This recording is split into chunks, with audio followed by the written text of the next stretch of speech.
The world gradually fell to ruin. The earth plunged into endless darkness. Humanity dwindled, leaving only disgusting monsters to run rampant everywhere, and facing those monsters was a young man on the verge of death. His breath came in ragged gasps as he growled that traitor dared to plot against me. Watching the monster charge, he was too exhausted to even resist anymore. He uttered his farewell to the world. I never thought I would die at the hands of my own people, but I was never a good fit for this damn world anyway. My name is Diep Trung Min, a dreamer in the face of the apocalypse. I'm about to die now. How did it come to this? 10 years ago, the world changed drastically. 9/10 of humanity turned into terrifying monsters, and countless roulettes descended from the sky. People discovered magic crystals on the heads of zombies. Countless unimaginable items could be drawn from the roulette supplies, weapons, and even elixirs that unlocked superhuman abilities. The remnants of humanity cared only for survival, all because of the roulettes. They fought over them endlessly, turning the whole world into a cruel survival game.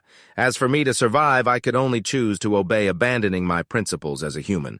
I trained for 10 years and finally earned my place in the squad. I thought the future would be brighter.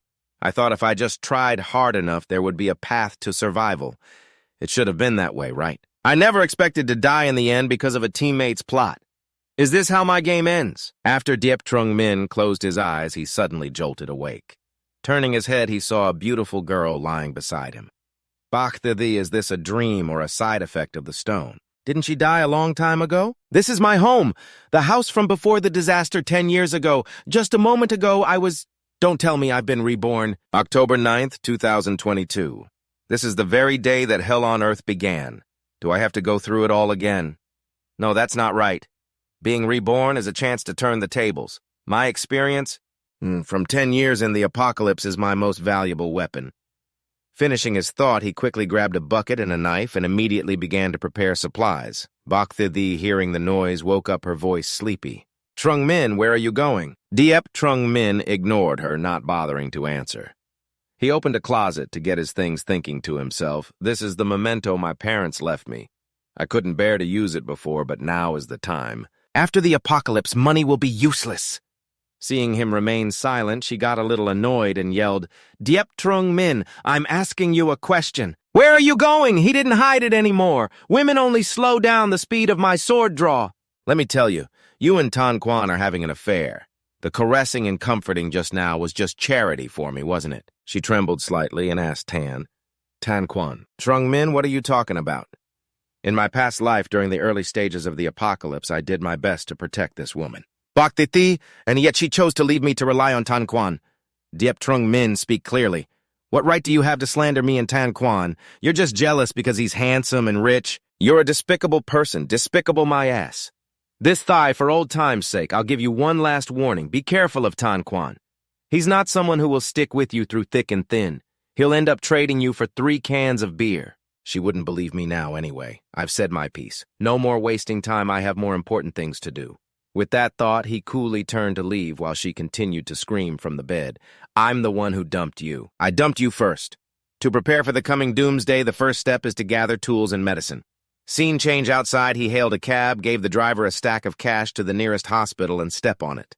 The driver said, all right, kid, hold on tight. First, medicine. In the apocalypse, these drugs are rare resources with incredible uses. Next, a clothing store. Heh. All the survival gear you need is right here. Will that be cash or card? He was about to pay by card and leave with his things. His eyes suddenly fell upon a mountain-splitting saber. Isn't that the one I used in my past life? Great quality for a bargain price. I successfully snagged it. The old shopkeeper saw him buy a cheap knife and was as happy as if he'd struck gold selling a blade for 10 times its value. Back in the taxi, he made the driver an offer get to the Din Thin Villa within 5 minutes for an extra 300. Seeing a sweet deal, the driver went into beast mode, speeding off like a rocket. Everything is ready now, I just have to repeat history. The wheel. The doomsday wheel or the exchange wheel. The only source for survival supplies. Later on, water, food, equipment, and even special abilities must all be obtained through the wheel. To get ahead, I have to seize the first opportunity. According to my memories, the first fragment of the doomsday wheel should be right here. Arriving at the villa area, his car was stopped by a security guard. He told the driver to just ram through for an extra 500. The driver immediately agreed. The car smashed through the barrier and sped inside. A moment later, he stopped at a certain spot. He told the driver to remember to take the quiet roads on the way out. Okay. At this moment, with all his gear prepared, the security guard caught up and yelled, "A beat-up taxi acting so tough. You damaged the security barrier and you still think you can run my ass. Hey kid, do you hear me? Don't play dumb with me unafraid." He pointed to the sky. "Look."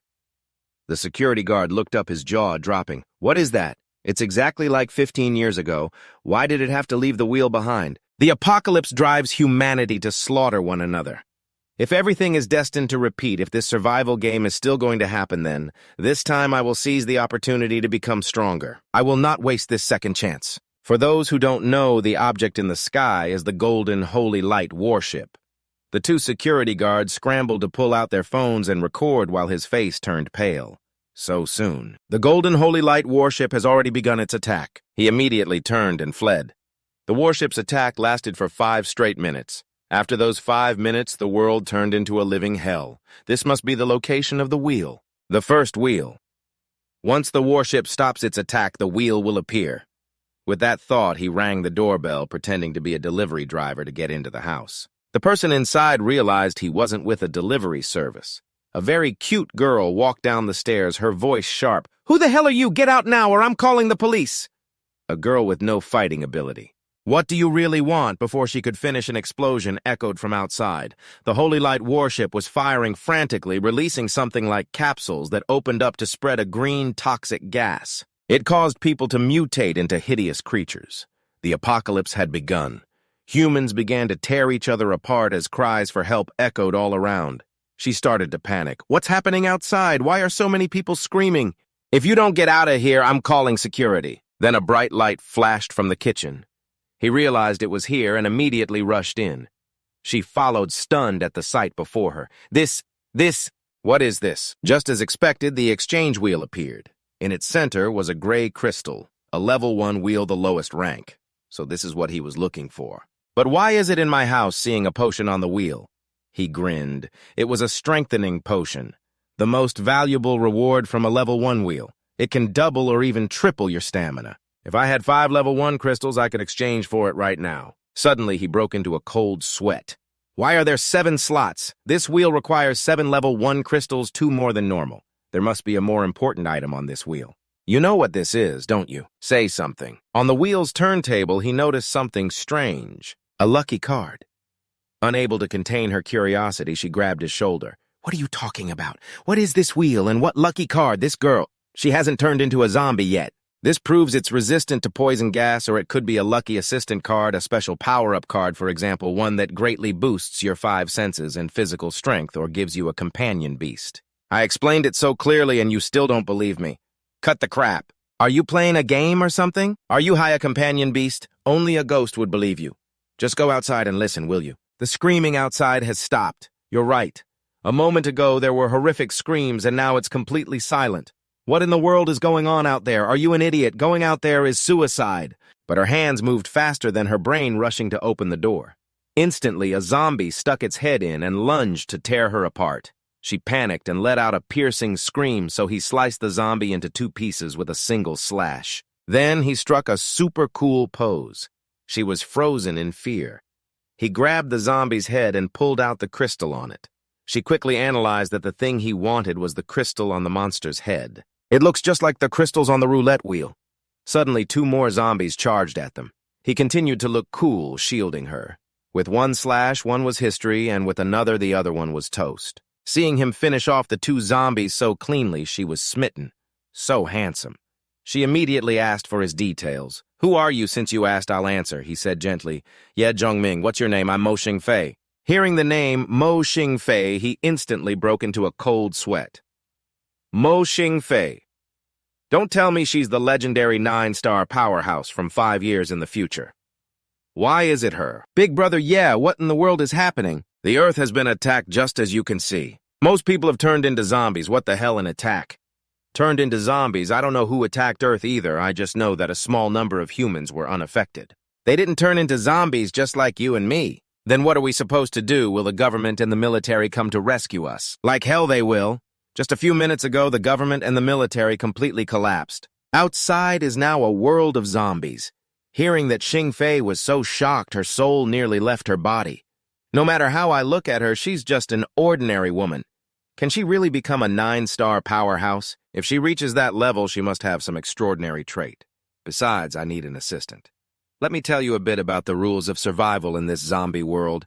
He walked towards a machine that looked like a clock. He explained that this roulette is the Doomsday Roulette.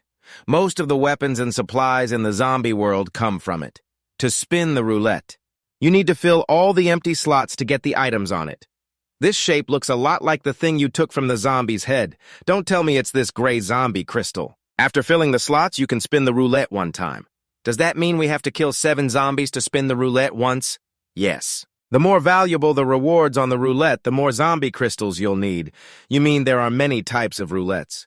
Does each one have different rewards? That's right, this is just a level 1 roulette.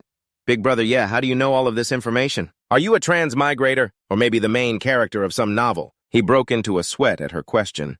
This is hard to explain. By the way, do you want to see the roulette spin? She nodded her head vigorously. I'm going out to kill a few more zombies. Keep the door locked tight and don't open it. The scene shifts outside. The villa area is crawling with zombies. One had just turned its head when he immediately took it out. Hearing the sound, 4 nearby zombies rushed over. With his 15 years of grinding skills, he easily dispatched this horde. Just as he was about to collect the loot, he heard a cry for help. A girl was being chased by 2 zombies.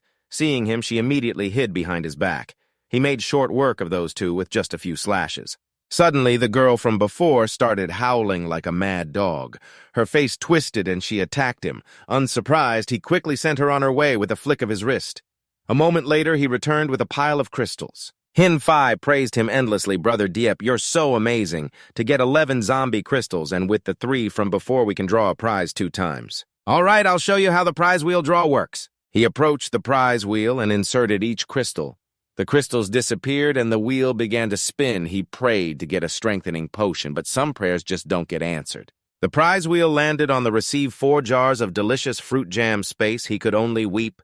How could I get such useless junk? In a time of famine, canned goods are a luxury that aren't easy to come by. But while you were out, I reorganized the food in the house a bit. We have enough to eat for a long time, feeling like his luck was as bad as it gets. He handed the remaining crystals to her. You try pulling once. Mac Hin Fai, the 9-star powerhouse. What prize will this future powerhouse draw? After Hin Fai inserted enough crystals, the prize wheel started to spin. Every first prize draw has an indescribable, precious feeling. I hope her luck is a little better than mine. I got this. Seeing what Hin Fai just pulled, Trung Min's jaw dropped. This is an elimination card. I can't believe you pulled this. An elimination card. Is it very valuable? Of course it is precious. While it's not essential right now, later on when you're drawing for important equipment or skills, this elimination card can increase the odds of pulling a divine weapon. I didn't expect my good luck to work on the prize wheel. Is your luck always this good? Immediately after was a showcase of her luck drinking soda. She would often win another bottle smashing golden eggs. She would always win the grand prize opening mystery boxes. She would hit the lucky prize. In a supermarket raffle, she even won a live cow. Contrary to Hin Fai's luck, he was the kind of guy who'd never even won a free bottle of soda. Thanks for playing the guy with no luck for prizes. I wondered what made you a 9-star powerhouse who knew it was because of luck. If you're the goddess of lucky draws, hey, then let me piggyback on your good fortune. The scene shifts to the next morning. Are you heading out as soon as it's light out? Yep, to collect some crystals. Why are you going out to gather them so early? Today's goal is 100 crystals. Seeing his diligence, she thought to herself, this man is actually quite dependable. In that case, I can't just be idle. The kitchen is a woman's world. I must make a meal worthy of 100 crystals, yes. Sometime later, he returned, looking like he was attending a funeral. You're back so soon?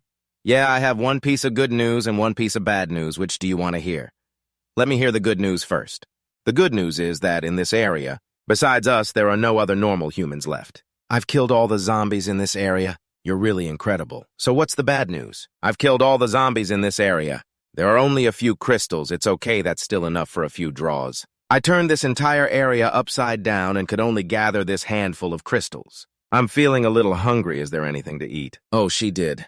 After that, Hin Fai brought out a pile of ruined dishes. Sorry, I don't usually know how to cook. It doesn't matter what the food is like. You just have to pick it up with chopsticks and put it in your mouth. It's edible, although it doesn't look very nice. Hearing that, she was moved to tears. He wasn't disgusted at all. Having something to eat is good enough. Before I was so hungry I almost ate a dead person. After eating our fill, it's time to get down to business. Let's see what good stuff she can draw this time.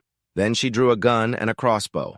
Holy crap, that's insane. Getting very practical weapons 2 times in a row. There's one more draw. You try it. My luck is terrible. Let me transfer some good luck to you. You'll be lucky. Items that have been drawn won't appear again. Now there are 6 types of rewards left on the wheel. The probability of getting the enhancement potion is, should we use an elimination card to remove the cookie option? The words were barely out of his mouth when the elimination card was instantly used. He was speechless. I didn't know just saying that would use it. Sorry, it's already used now. Now there's a 1/5 chance of getting the enhancement potion. Let's risk it all. Spirits of heaven and earth, bless us. By the power of friendship, you must help us. He immediately spun and hit the jackpot. So awesome, man, a primary enhancement potion. It can significantly improve the user's physical condition, increasing close combat power by at least 3 times in basic combat. This physical enhancement potion is the most important thing. You should drink it quickly. After using it, my body will be instantly enhanced, right? Not so fast. Let me show you something more interesting. He took out the vial from the hospital and mixed it with the enhancement potion. The heron from the hospital is useful after all. This way 1 vial can become 2. Really? Yeah, there isn't just one wheel, there are many more in other places, and the rewards on each are different. If we have more enhancement potions, we can trade for god cards, valuable abilities, or rare medicines with other people. Oh, so that's how it is. How do you know so many things? That. The temperature of the potion needs to be strictly controlled. It's a bit high right now. Lower it a little. You have to memorize the process carefully and adjust to the standard temperature. You'll make the next vial. I'll be sure to remember it carefully. And just like that, they could create 2 vials of enhancement potion. Brother, yeah, how do you know how to compound medicine? Suddenly, he shushed her. Don't make a sound. Hissing noises came from outside. He immediately grabbed her hand and ran upstairs. What's wrong? Something more troublesome than zombies is approaching. The mutated Diep. Infected by the virus, they evolved into man-eating insects. Individually, they're not strong, but they gather in swarms. If you see one, there's a whole swarm. Help me push this cabinet over. What on earth are those things? They're mutated Diep. The apocalypse didn't just turn people into zombies, it also caused many plants and animals to mutate. These mutated creatures will attack more than just humans. They even eat people to survive. You hide in here and don't come out without my order. What about you? Don't worry, it'll be over in a moment. Right after that, the deep creatures charged in. He then pulled out the big guns. Now was the perfect time to use them, even if the side effects were a little nasty. Below, hordes of mutated Deep were stomping around, making a loud thumping noise as they crawled all over the house. Each and every one was gigantic. A normal person would be scared out of their wits just by looking at them, and here was a whole swarm of them. Click, clack, click, clack. They approached the door and started breaking in. Their legs are incredibly tough. There is no other way. Seeing the swarm of mutated Deep about to break through the door right in front of him, he took out a test tube. The only option was to drink the potion. Crash Creek Deep Trung. Min squeezed his eyes shut and gulped down the vial of potion. In an instant, a strange tremor ran through his body and his pupils dilated completely. Then he collapsed with a dry thud.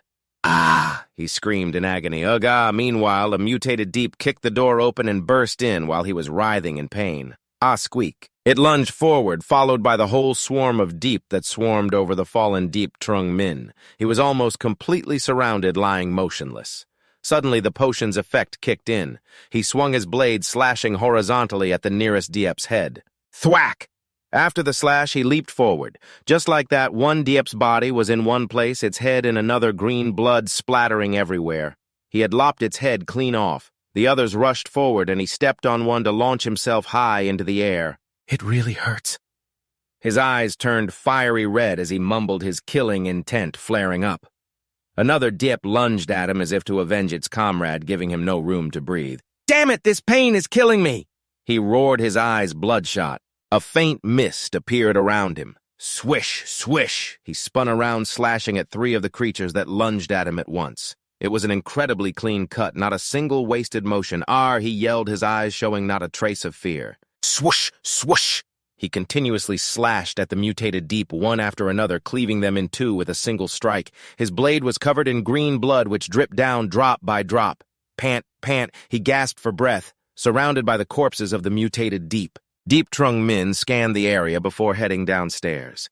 The appearance of these Diep swarms always meant there was a Diep mother nearby.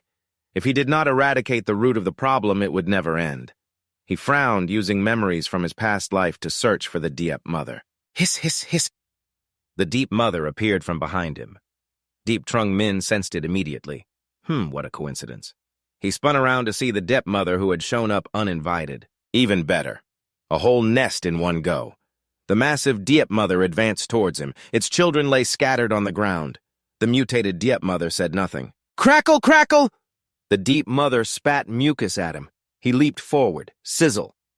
The mucus it spat out melted a wooden table instantly right where the mutated Deep mother had aimed. It made a sizzling sound. Thud. A necklace fell to the ground. Clink. Diep Trung Min happened to step on that very necklace. Diep Trung Min scanned his surroundings and growled, "You want to avenge your children, huh?" Screech! Screech! The Deep shrieked loudly and charged at him. He thought back to his past. Here it comes, according to his past life's experience, the Diep mother's weak point. Diep Trung Min leaped onto the middle of the Diep's back. There is a red blood stain on its back, right here. He brought his blade down.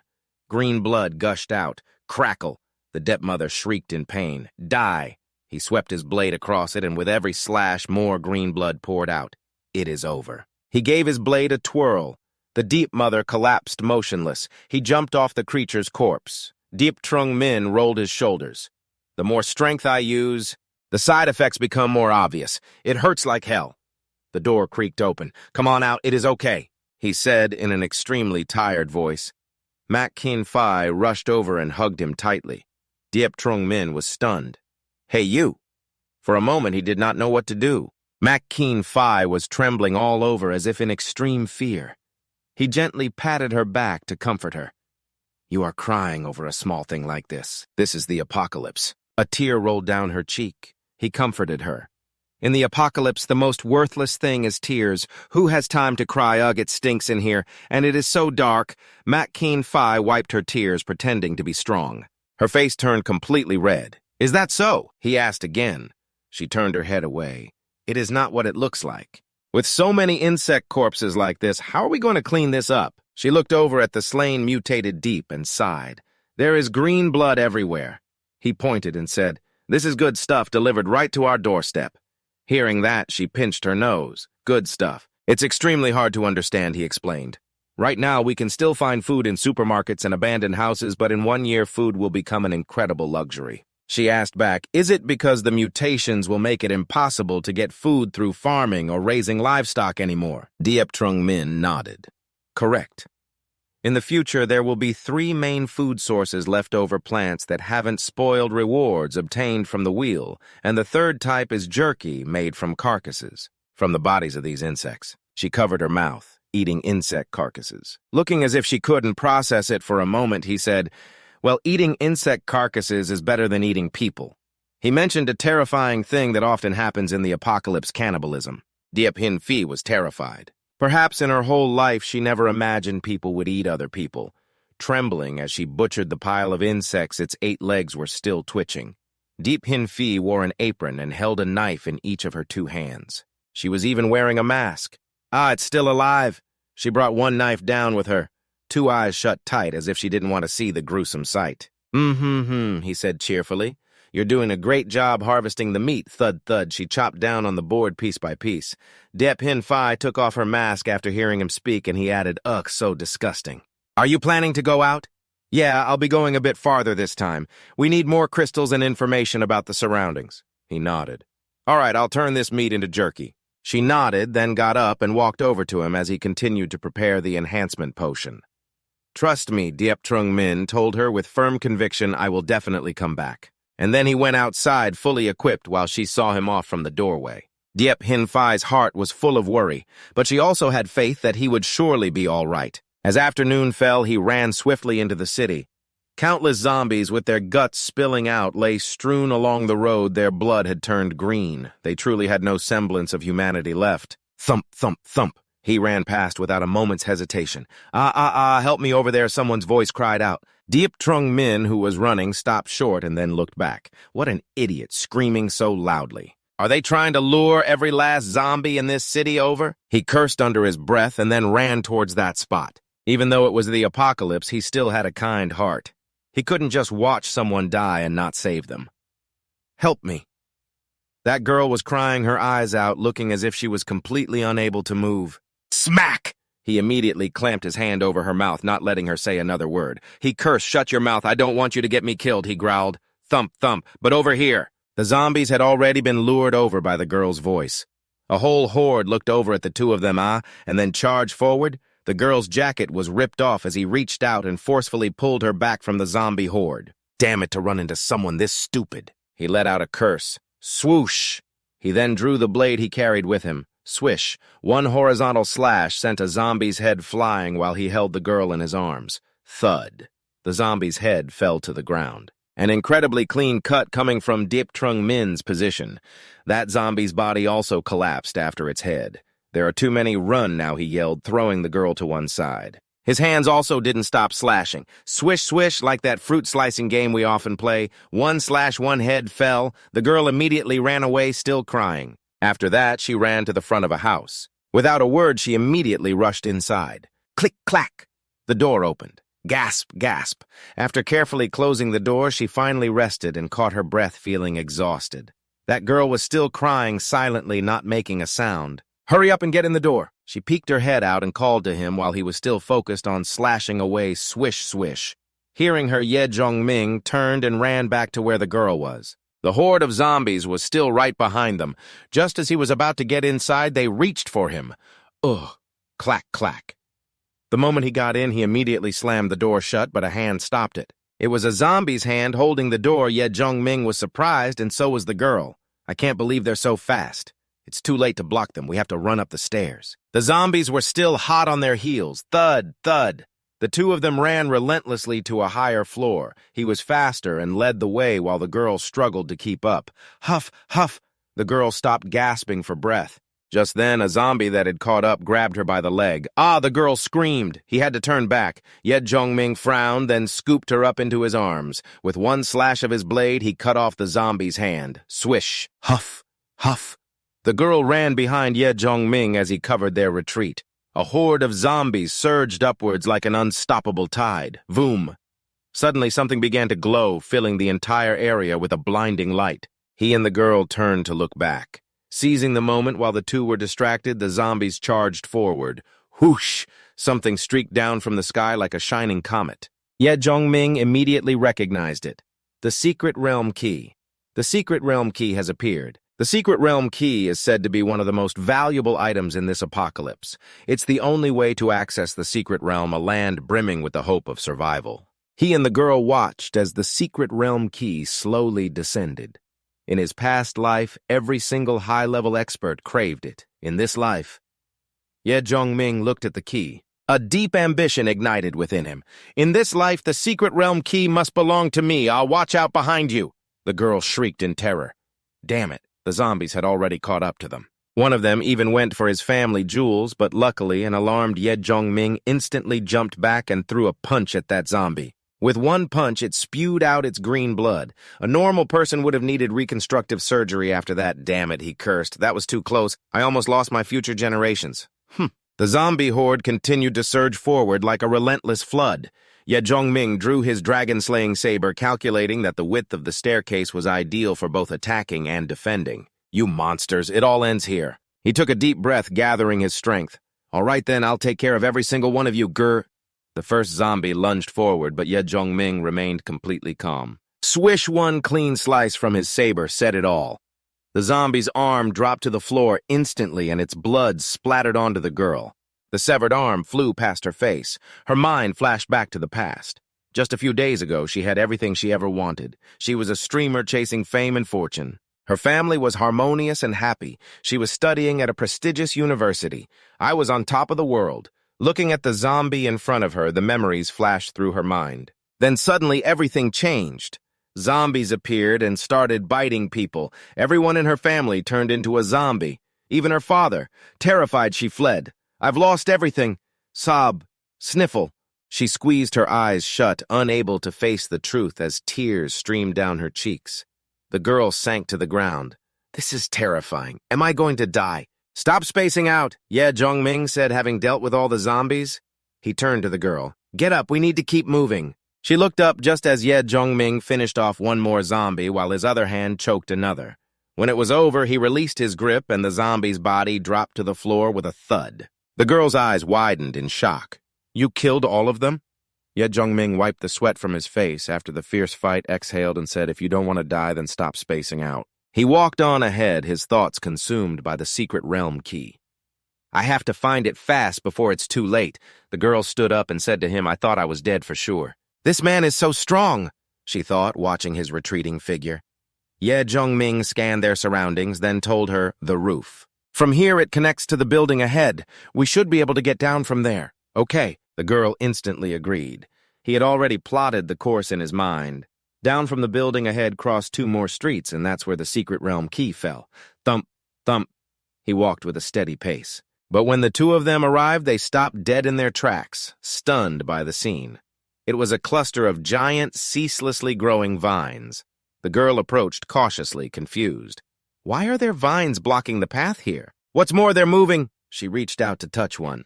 Watch out, he yelled, but he was too late. The girl was instantly wrapped tightly by the vines. The vines squeezed with immense force, and she couldn't budge at all. Furthermore, its sharp thorns were digging into her flesh. What a nuisance. He frowned, swung his blade, and hacked at them. Each vine snapped apart, splattering mud everywhere. Then he pulled the girl into his arms. The girl blushed, her mind wandering. He risked his life to save me. Could it be that he has feelings for me? With tears welling up in her eyes, she tightly hugged Ye Jongming, such a resolute man. If he were paired with someone as charming as me. Calmly, he put her down without a moment's hesitation. The girl was taken aback. Isn't this supposed to be the hero saves the damsel script? Why did it go so wrong? He walked forward, hacking away at the cluster of vines. Damn mutated plants. They're such a nuisance. The girl heard a new term and memorized it, mutated plants. Does he look like he's just cutting weeds or something? Wasting my time. He wiped his sweat with disgust and went to the rooftop door to open it. Rattle, rattle, rattle. What's wrong? The girl asked anxiously. I can't get it open. He said it's locked from the outside. The girl worriedly asked, so what should we do? What now? He immediately kicked the door down. With a loud crash, the door flew open. Countless people on the rooftop were holding pipes on high alert. Ye Jongming swallowed hard, and the girl was a bit frightened too. Because in a world like this, humans can be more frightening than zombies. Who are you two? Why did you run up here? The group immediately spoke up to verify their identities. Ye Jongming said it's not safe downstairs, so we ran up here. Have all of you been hiding here the whole time? One of the men there pointed at his face in fear. Damn it, why did you two break down the door? What if the zombies come up here now? He replied, you can relax about that. There are no zombies around here. I confirmed it on my way up. The angry man ordered the others to fix the door. Just because you say there are none doesn't mean there are none. Zombies are wreaking havoc everywhere. Damn it, who knows when they might run up here? It can't be fixed. We can only use an iron bar to block it for now. The person by the door reported back. Another man pointed a baseball bat at him. This is all thanks to the great work you've done. If the zombies storm up here, we're all gonna die. Let it go. A rather handsome guy with a red mohawk stepped in to mediate. They didn't know we were here. Ye Jongming shielded the girl. Frightened, she clung to his shoulder and retreated behind him. He looked up at the roof. There are people over here too. The girl pointed to the side at the man who had just threatened them. So you're saying you are just like us? You ran up here to escape the zombies below? It seems there was a misunderstanding earlier. What are your plans from now on? That person asked, his previous aggressive demeanor gone. He replied, I have to make a trip to the high school. The man let out a sigh. So you want to go to the high school, eh? Do you have a relative trapped at the school? The streets are full of zombies. How do you plan on getting there? Thinking about the high school being completely surrounded by zombies with them everywhere. He explained I was hoping to see if there's a way to get there from up high. It seemed like there was a light shining over there just a moment ago. I don't know what it was. That person nodded. It's true there was a light shining down on the school, but to head to such a dangerous place just for that, you've got some serious guts, he asked the man. There must be a shortcut nearby, right? And the answer presented itself. The rooftop on the east side was very close to another building's walkway, but making that jump would be extremely dangerous. The blond man pointed back. Don't even think about it, you'll break your legs if you jump. He looked down, calculating in his head. The building below was one floor lower with a semicircular ledge. It was about 5 meters away. He said confidently, "Great, I'll jump from here." A hand grabbed the hem of his shirt. It was the girl. "I'm going with you, don't leave me behind." The girl's expression was pleading, as if she couldn't stay with these people. "All right, hold the backpack." He handed it to her. The blonde man scoffed. "Bringing her along is already a pain, and now you're adding a bag that big, you're asking to die. Or how about you give the backpack to me?" He slowly approached as if to rob him, but with a deceptively sincere expression. "Don't get me wrong, I'll hold it for you. You jump first and I'll throw it down." The girl clutched the backpack tightly, sensing his bad intentions. "Come on, let's go. Put on the backpack now," he said to her. "Okay, right away." The girl agreed and put on the large backpack. He then took a rope and tied her and the pack together. Looking down from the railing, he was really going to take her with him. That guy tapped a baseball bat against his palm. "Hey, you have climbing gear in that backpack, don't you?" he asked again with a vicious look. As the girl opened her mouth to curse, the man threatened, "Leave the backpack or I'll break your arm." "Idiot," he sneered, and then jumped. What a sight, he actually jumped. The group couldn't believe it. "Does this kid have a death wish?" Whoosh.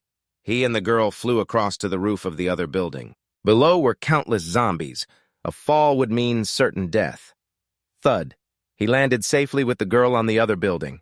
The people on the other side were stunned. He really jumped! He's insane. Damn it, he's totally insane. Are you okay?" The girl was trembling all over. She had never done anything so dangerous in her life. She nodded. Yes, I'm fine." From a distance, someone watched them through a telescope. "Ha, how interesting." His tongue darted across his lips. "Found 2 interesting prey." The man's face was covered in scars. Standing atop a tall building, his shadow fell like a demon's. Nearby, a group of men were assaulting a girl. "Damn it, she dared to bite me." "Hurry up, it's my turn next." "Heh, in a world like this, morals are gone anyway." "Ha ha, now it's my turn." That man pinned the girl down, his voice utterly beastly. "Ha ha ha, brothers, guess how many minutes he'll last. I'll give him 1 minute.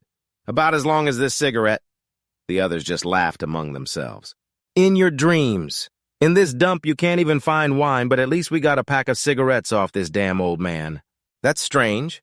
What kind of wine would a school cafeteria even have? If you want wine, you'll have to check the principal's office.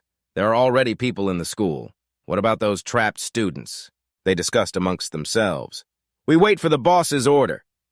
"I'm hoping we can just toss them all to the zombies, heh. "Not the girls. We're keeping them." An underling spoke up, surprised. "Bosses, haven't you had your fill yet? What are you guys talking about here?" The leader, 5th brother, finally came in. The whole gang immediately greeted him with a solemn bow. "Someone walked out of the room, probably just finished having some fun. It's all zombies outside, so we can't get out either." "Are we just going to stay here forever? The world changed overnight. The streets are full of zombies and monsters. This is the apocalypse, right?" "The apocalypse, heh. That guy laughed. When his underlings didn't understand, he explained, "Look, now we can do whatever we want, screw over whoever we want. This must be. In this world now, the strong make the rules," he said. Meanwhile, the schoolgirl couldn't escape her fate of being toyed with. These people truly have sick, twisted minds. They aren't even afraid of the apocalypse. They can even smile. This isn't the apocalypse. This is clearly our paradise. It's dark now, and the streets are still filled with countless zombies." He watched them from a corner, saying nothing, just observing quietly. Then he waved his hand, and the girl came up from behind. The 2 of them immediately ran outside. Ye Zhongming looked around as the girl followed him, then he darted forward. The 2 of them ran through the night. The girl following behind and panting heavily said, Can you slow down a little? "I can't keep up," he thought with annoyance slow. "Another troublesome person I've saved. I was bewitched by her face and made a rookie mistake. Impulse truly is the devil." He clicked his tongue. Damn it, what a little demon. He actually swore. But he still did as the girl asked. "I'll slow down a bit, you just follow me." He finally slowed down. The girl was delighted. "I can keep up at this speed. This is great." The 2 of them ran to the front gate of a school. "It looks like there's no one here," he explained to her, not necessarily. "This is a school which is a place where many people gather." The girl was surprised, "But I don't see any zombies." "That's because they've all gathered somewhere else," he explained as he walked forward. Over here a horde of zombies was frantically pounding on a classroom door. There were students inside still trying to resist, while another held their head in despair. "If we don't get bitten to death by the zombies, we'll starve to death," the student said sorrowfully, having given up hope. Can we really only wait here to die? Huh. She looked outside. Someone's here. Someone came. She was surprised then the schoolgirl shouted loudly, "Hey, hey! Over here, there's someone over there!" The girl quietly followed Ye Jongming and quickly noticed his brows were tightly furrowed. She can't even protect herself. She shouldn't be meddling in other people's business. "Let's go," he urged. "Big brother, big sister, save us." The students continued to wail. "Save us! We don't want to die!" Help, the girl stopped in her tracks, her heart filled with pity. But he was different now. Fine. Their screams will attract zombies. It will be a huge pain when a large horde shows up. Save us, help. Their cries continued to echo as the girl following him mumbled, "I'm sorry. I'm sorry." He led her away and the two of them walked in silence. Finally, she spoke up.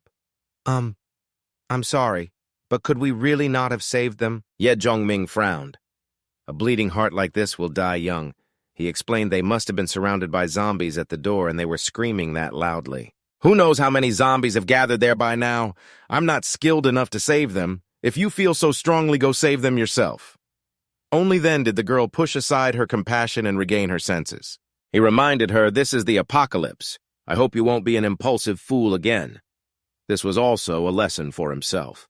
Squeak, squeak. A corpse was dangling from a crossbeam. Its leg was caught, and as the wind blew, it made an eerie creaking sound. Seeing the sight, the girl following him couldn't help but tremble. She didn't understand why he had come to a school.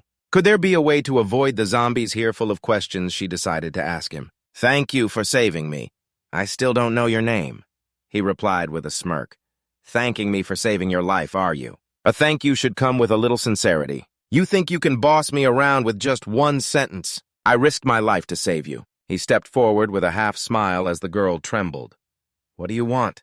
"Obviously to use you as bait to attract the zombies," he said, turning away. A sinister glint flashed in his eyes as he smirked, thinking about the plan. Bait this big will definitely be effective. As he imagined it, she began to cry in fear. He said bluntly, "Don't think so highly of yourself. It's not a given that others will save you. In a critical moment, you might not even be as useful as a backpack." I know," the girl said softly, forced to accept the truth. The two continued walking with her, following timidly behind. Finally, she introduced herself. "My name is Liang Chumo. Ye Jongming," he replied. She was surprised, then her heart filled with joy. "His name is Ye Jongming. He might have a sharp tongue, but he's not a bad person. Finding a good person like you in this apocalypse is harder than climbing to the heavens. Help me." Another cry for help came from the side. He and Liang Chumo looked up. They were eaten instantly. Liang Chumo covered her mouth. No matter how many times she witnessed it, she could never get used to it.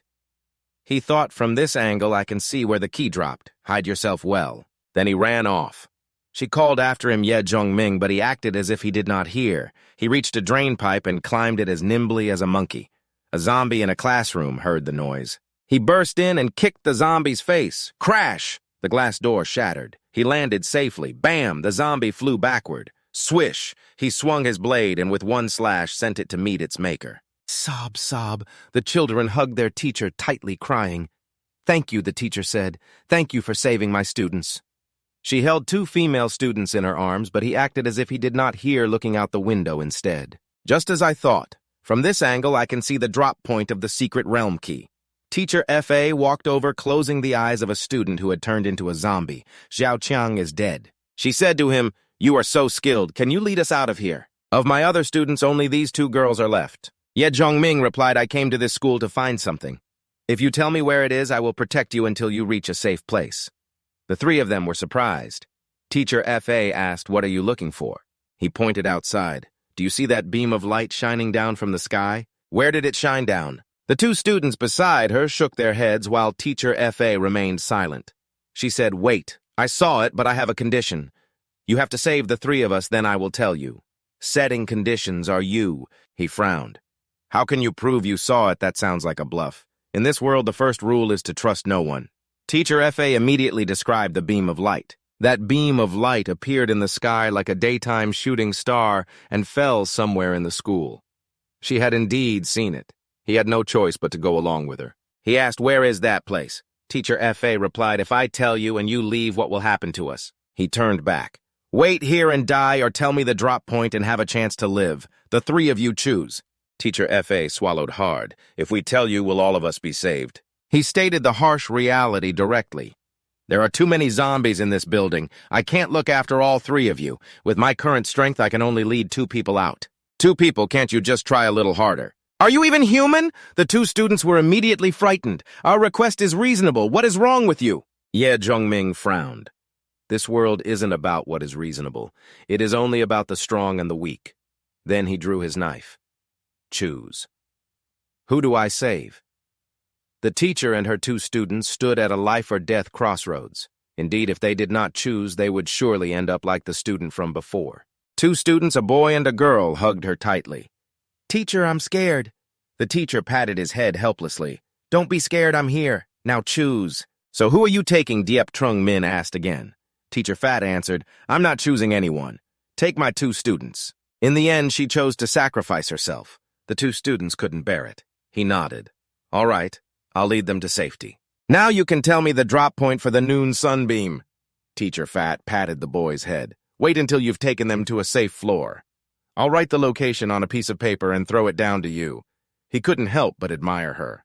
This teacher isn't a fool after all. He went ahead thinking to himself, I hope they're worth her sacrifice. Teacher, a little girl, held her hand, unwilling to leave. Teacher Fat comforted her. It's all right, hurry up and go. He went to the door, pressing his ear against it to listen. He determined there were 3 of them outside. He looked back to warn Teacher Fat the moment we're out, shut the door tight and barricade it. Don't make a sound. Okay, I understand. Teacher Fat nodded. He held his knife at the ready, prepared to attack the moment the door opened. Gah! A zombie stuck its head and arm in. The 2 students screamed in terror. Ugh, thud. He kicked it, sending it flying backward. It flew far and slammed into the wall. The other 2 zombies didn't even have time to react. He ran outside. Stay close to me. With a swift slash, he beheaded a zombie. It was as easy as slicing fruit. Hurry up. The 2 students immediately ran out after him without hesitation.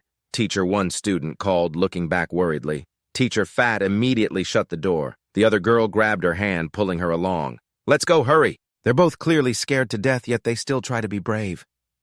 Teacher Fat gently closed the door, speaking to herself as tears streamed down her face. But I'm a teacher, after all. Clank, clank. The stairwell was filled with zombie corpses. He ran ahead, constantly repeating, stay close to me, don't stop, pant, pant, pant. He was out of breath. There are too many zombies. Protecting myself is hard enough, but with 2 students, this is a huge risk. He immediately ran downstairs, but the stairwell below was completely silent. Looks like the zombies are all gathered upstairs, so it should be safe down here. What is this feeling? Then he stopped short. Stop. Everyone go back, he yelled at the 2 students. Huh? Is there something ahead? The blonde student asked. He frowned. I don't know. I just sensed a wave of danger. His past experiences with survival had honed his 6th sense to an irreplaceable sharpness. The female student peeked down. Let me see. But there are no zombies ahead. Could it be your imagination? Is it really just my imagination? He broke out in a cold sweat. I wish it were. Step, step, step. Below there was nothing but the sound of the wind. He started walking down. Let's just say I was imagining things. We can't waste time. Let's keep going. Click, clack. From the ceiling far above, something was staring intently at the 3 of them. A creature clicked its mouth and extended its long tongue. Its body was covered in sharp spikes. Diep Trung Min finally sensed it and immediately looked up at the ceiling. What is that? One of the girls bumped into him. Hey, why did you stop all of a sudden? He signaled for both of them to be quiet. The blonde girl looked annoyed. He scanned the area, his gaze fixed on the ceiling. Diep Trung Min's jaw dropped in alarm. There's nothing there at all. Am I just being overly sensitive and hallucinating? Then he continued on with the 2 girls. I must have been overthinking things. Let's keep moving. The monster crawled right behind them, following their trail. Diep Trung Min led the 2 students slowly downstairs, unaware of the danger lurking nearby. From behind a pillar, the monster eyed the 3 of them like a delicious meal drool dripping from its mouth. Drip drop. It appeared right behind one of the students. As if sensing it, the girl began to tremble. Diep Trung Min broke out in a cold sweat. Something's wrong. Shh! The monster was now behind the 2 girls, its mouth wide open, ready to swallow them.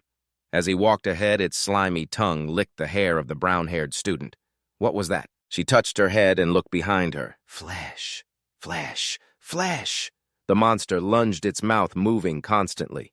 The terrified girl screamed, "Ah!" Swoosh! Its enormous mouth shot towards her, its tongue licking across her face. The terrified girl, pale as a ghost, trembled and couldn't move as he threw the knife over Swoosh. The blade slashed across the monster's mouth just as it was about to devour her. Ye Zhongming broke out in a cold sweat. Did I make it in time? If I hadn't, all this would have been for nothing. The monster, one side of its mouth torn open, glared at him with pure hatred. Its severed tongue now twitched on the floor while his knife was stuck fast in the wall. Pain, pain, it shrieked in a bizarre human-like voice. Hey, hey. Ignoring the girl, it lunged at him, wanting to tear him to shreds to satisfy its rage. He dodged a swipe and mercilessly punched its stomach with his bare fist. It had no effect. He backed away in fear as the monster continued to advance completely unfazed. This is a mutated armored zombie. Why would one appear here? His eyes widened in disbelief as the monster struck again. He immediately dodged and fell back, his mind racing for a way to fight. Are the zombies evolving this quickly? This is too difficult to handle. He spun around, sensing danger, and kicked back at the zombie. A kick with that much force would have sent a normal zombie's head flying, but this one was completely unharmed. Just a tiny scratch. It's useless. For the first time since his past life, he felt the Grim Reaper's touch. Lily the zombie didn't hesitate for a second and grabbed his leg tightly. It swung him violently, slamming him onto the ground. Dust and debris flew everywhere. Yet Zhongming clutched his head. The impact would have knocked a normal person unconscious instantly, yet he still struggled to move. The floor cracked under the impact. The two female students backed away in a panic. Lily, the short-haired student, couldn't even stand properly. The long-haired girl trembled and asked, "Can you please help me up?" Lily. But her short-haired friend turned and ran away. The long-haired girl watched in horror, unable to believe her own friend would abandon her at a time like this. Meanwhile, the monster raised its fist, aiming to bring it straight down on him, a blow that would undoubtedly be fatal for anyone. He lay motionless, fresh blood trickling from the corner of his mouth. Before the girl's eyes, the sight of Ye Zhongming about to be killed filled her with despair. Swoosh! The monster's fist came crashing down with all its might. Ah! The girl screamed in terror. Bang, bang! Suddenly, a large hole blew through the monster's back. A gun had unexpectedly appeared in Ye Zhongming's hand. He had shot it with just one bullet. He panted heavily as if he had just pulled himself back from the brink of death. He was silently grateful that he'd remembered to bring the gun he got from the wheel. His right hand was dislocated. He struggled to his feet. Taking a hit like that, even if he wasn't crippled, he was severely injured. Ye Zhongming turned to the long-haired girl and said sternly, "If you don't want to be torn to shreds here, then get up now." The blonde girl gradually collected herself and slowly stood up. Shh. Strange sounds echoed from downstairs. Ye Zhongming was startled, thinking to himself, "I'm screwed." Did the gunshot attract more zombies? Groan. Eerie noises echoed from the staircase. Ye Zhongming tightened his grip on the gun. The two girls were terrified. The green-haired girl mumbled, "Sob, sob, did the gunshot just now attract the zombies?" The blonde girl was also trembling, her face pale as a sheet. He looked downstairs and breathed a sigh of relief. Phew, it's not a zombie. But then Liang Chumo rushed up, appearing right in front of him. She rushed over to him. "Sob, I finally found you!" "Ah!"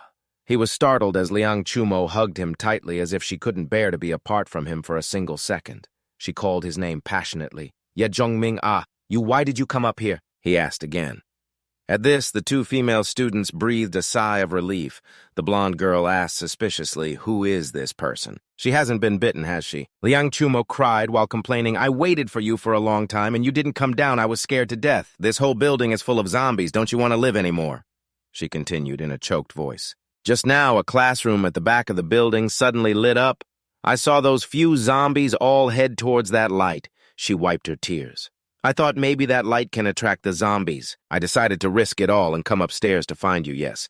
Ye Zhongming was surprised. "Wait, what did you just say? A light source can attract zombies," Ye Zhongming repeated, then nodded yes. "I saw the zombies were all drawn over there. I was really scared being downstairs all by myself, so I came up here to find you." Ye Zhongming walked ahead. "Consider yourself lucky you didn't run into any zombies." He pulled the knife out, thinking to himself, if a light source can attract zombies, then there's only one possibility.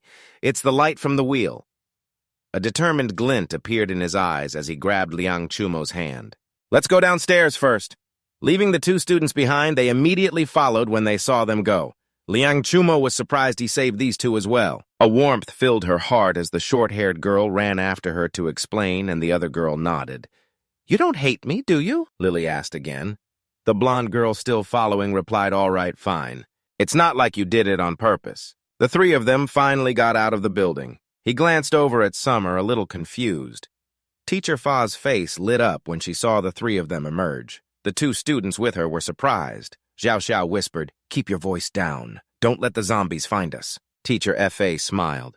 "This is great you two are saved." She clutched the piece of paper to her chest, but her thoughts began to stray. If I hadn't told him where the ray of light fell, would he have come to save me? But she immediately dismissed the thought. "Don't do anything foolish. The students are still his captives. There's still one person up there." Summer was surprised as the paper floated down. "She's a good teacher," he said as he caught it. Summer asked in return, "If she's a good teacher, then why aren't you going to save her?" "She just tried to threaten me. I'm just teaching her a small lesson," he said. A cold sweat broke out on Summer's forehead. "I can't believe you're so petty." He laughed. "So that's where the secret realm key landed. It's a safe place, one that ordinary people wouldn't pay attention to.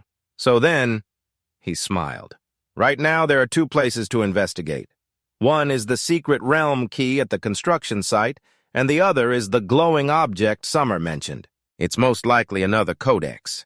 These two students are strangers, and one can't keep a secret. I can't take them with me to find the secret realm key. Maybe I should check the place Summer mentioned." "Lead the way," he said. "Let's go see that glowing place you talked about." "But that place is already crawling with zombies," Summer replied. He smiled. "That just proves there's something good there, then." He turned and spoke to the two students. "We're heading to a certain place. You two are coming with us." "Yes, yes." With no other choice, the two students followed. The group walked on until Summer led them to a building. She stopped him. Don't go any further. I swear I saw a lot of zombies go in here." What the two students shouted. "There are zombies in there! Why did you bring us here? Are you trying to get us killed?" "You already got the information from the teacher. You're not planning to use us as zombie bait now, are you?" He smiled. "Relax, don't be afraid." He drew his knife. "It's the apocalypse. Where can you possibly go that doesn't have zombies? As for using you two as bait, I wouldn't stoop to that. You three wait out here," he instructed. "I'll go in and be right back." Then Ye Zhongming entered the building alone. He cautiously scanned his surroundings, his hand gripping his knife ready to fight at a moment's notice. The three of them watched him disappear into the darkness, each swallowing nervously.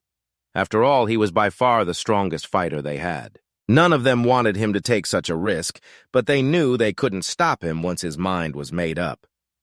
Summer worried, why does he absolutely have to go in there? Could there be something that important inside? The two students over there breathed a sigh of relief, which scared me to death. I thought he was going to use us as bait. The little girl Lily stared bitterly in the direction he went. Is this guy's brain messed up? So what if he has a gun? If a horde of zombies inside rushes out, can bullets even stop them? The little girl ground her teeth. Perhaps she was not afraid that he would die, but more afraid of being without his protection. That Lily grabbed their little girl Tutu's hand and pulled her away. While signaling for silence, the bewildered Tutu asked, "What's wrong? What do you think? Should we find a safe place and hide?" Lily said, "Hide." She could not believe her ears. Would her friend say such a thing to abandon them? Lily was still trying to persuade her. "Look at the situation we are in. Who has time to care about other people? There are so many zombies inside that Deep Trung Min guy definitely will not make it out." The little girl Tutu was still hesitant, but he saved us before. Lily persisted with her idea. If they get stirred up and all run out, then we are goners too. Humans are truly so selfish. Luang Somo looked over and asked, "What are you two doing?" The two little girls were startled. Lily made an excuse. "My stomach feels upset. She is going to the restroom with me." Tu said nothing, but silently agreed with her friend's words. Truly, a person with no backbone. With one word of goodbye, Lily pulled Tu away with her. Before the little girl left, she glanced back at Luang Somo one more time. Luang Somo knew full well what the kids were planning, but did not say anything more. "He will definitely be safe and sound." She looked towards the building, her heart filled with faith. Whoosh, on this side he had gotten inside the bank. The lights flickered and buzzed over. There were tens of thousands of zombies. He chuckled to himself. How lucky. A cold sweat ran down his back. There are no tough, mutated zombies like the ones in that building complex. He bit down on his blade as if to draw strength from it and thought to himself, here comes another brutal fight. Then he let his arm drop his mouth, still tightly clenching the blade. He raised his left hand to his arm that had just been dislocated. Ugh! With a burst of force, he popped the joint back into place himself. After finishing, he rotated his wrist. Although he had set bones countless times in his past life, it still hurt a bit. Then he took the blade out of his mouth. Standing before the horde of zombies slowly closing in, each and every one looked like it wanted to rip him to shreds, grr, with a single command as soon as they spotted Diep Trung Min. They all charged forward at once. Schwing, he drew his gun, holding his blade defensively in front, and aimed carefully, his eyes seeming to glow. Bang, a gunshot rang out Luong. So Mo was startled. It is a gunshot. She never thought he would do something that would attract zombies like that. She was incredibly worried. Diep Trung Min, the two schoolgirls, also looked back in fear. Lily looked around and said he fired the gun. "Let us get out of here, quickly. Let us leave this place." "Go where?" Tu asked back. Lily suggested, "Let us go to the teacher's dormitory." The zombies mutated during the day, so the teacher's dormitory was probably empty. It might be safer there, plus we can definitely find food, the little girl explained clearly. Tu looked back at Luong. So Mo, still with some kindness in her heart, what about her then? The little girl, Lily, ignored her friend's words and pulled Tu away directly. "Right now, just looking after yourself is good enough. Don't worry about others anymore." Xiao reconsidered and snatched her hand away from her friend, suddenly running back to Liang Shumo. Lily couldn't believe her eyes. "You fool." Liang Shumo was extremely surprised to see Xiao return. "What is this? She thought you had run away, but who knew you'd come back?" Xiao tried to persuade Liang Shumo. "Let's get out of here." "It's dangerous here," Lily cursed to herself. Maybe she had forgotten that she abandoned her friend out of fear. This idiot one more person is just another meal for them. If I had known earlier, I would have found an excuse to leave. Why did I have to bring her along? Lily bit her nails with a vicious look, only wanting to find a way to save herself. Liang Shumo immediately refused. "I'm not going." Xiao was surprised and tried to persuade her. "When the zombies come out later, you won't be able to run even if you want to," Liang Shumo asked back. "After leaving Ye Zhongming, how long do you think you can survive?" "What are you talking about?" Xiao couldn't believe it. Liang Shumo continued. "Ye Zhongming is even stronger than you've seen. In the current situation, leaving him only means death." Xiao was thrown into chaos. "It's hard enough to save ourselves right now. Why are you still—" Liang Shumo didn't care. "How do you know it's hard for him to save himself?" Xiao stammered. Because... Meanwhile, inside the bank, he had almost finished off all the zombies in there. "Just as I thought." Ye Zhongming stood before the roulette. So this is what attracted the zombies here. But he saw something even better. He couldn't believe his eyes. This isn't an ordinary exchange roulette. The roulette before him was incredibly mysterious. It's a 3-color roulette divided into 3 colors, gold, black, and red. The apocalypse brought a deadly virus, but it also brought salvation roulettes and world roulettes. Besides the normal roulettes, which have 1 to 9 levels, there are also some special roulettes. This type with 3 colors is called a 3-color roulette. There are also 5-color roulettes, 7-color roulettes, and 9-color roulettes. They are collectively called multicolor roulettes. The levels of the roulettes are different. Multicolor roulettes can grant class skills by spinning them, including the strongest combat skills. For example, Blade Master or Marksman. There are also various support skills like Apothecary or Culinary Master.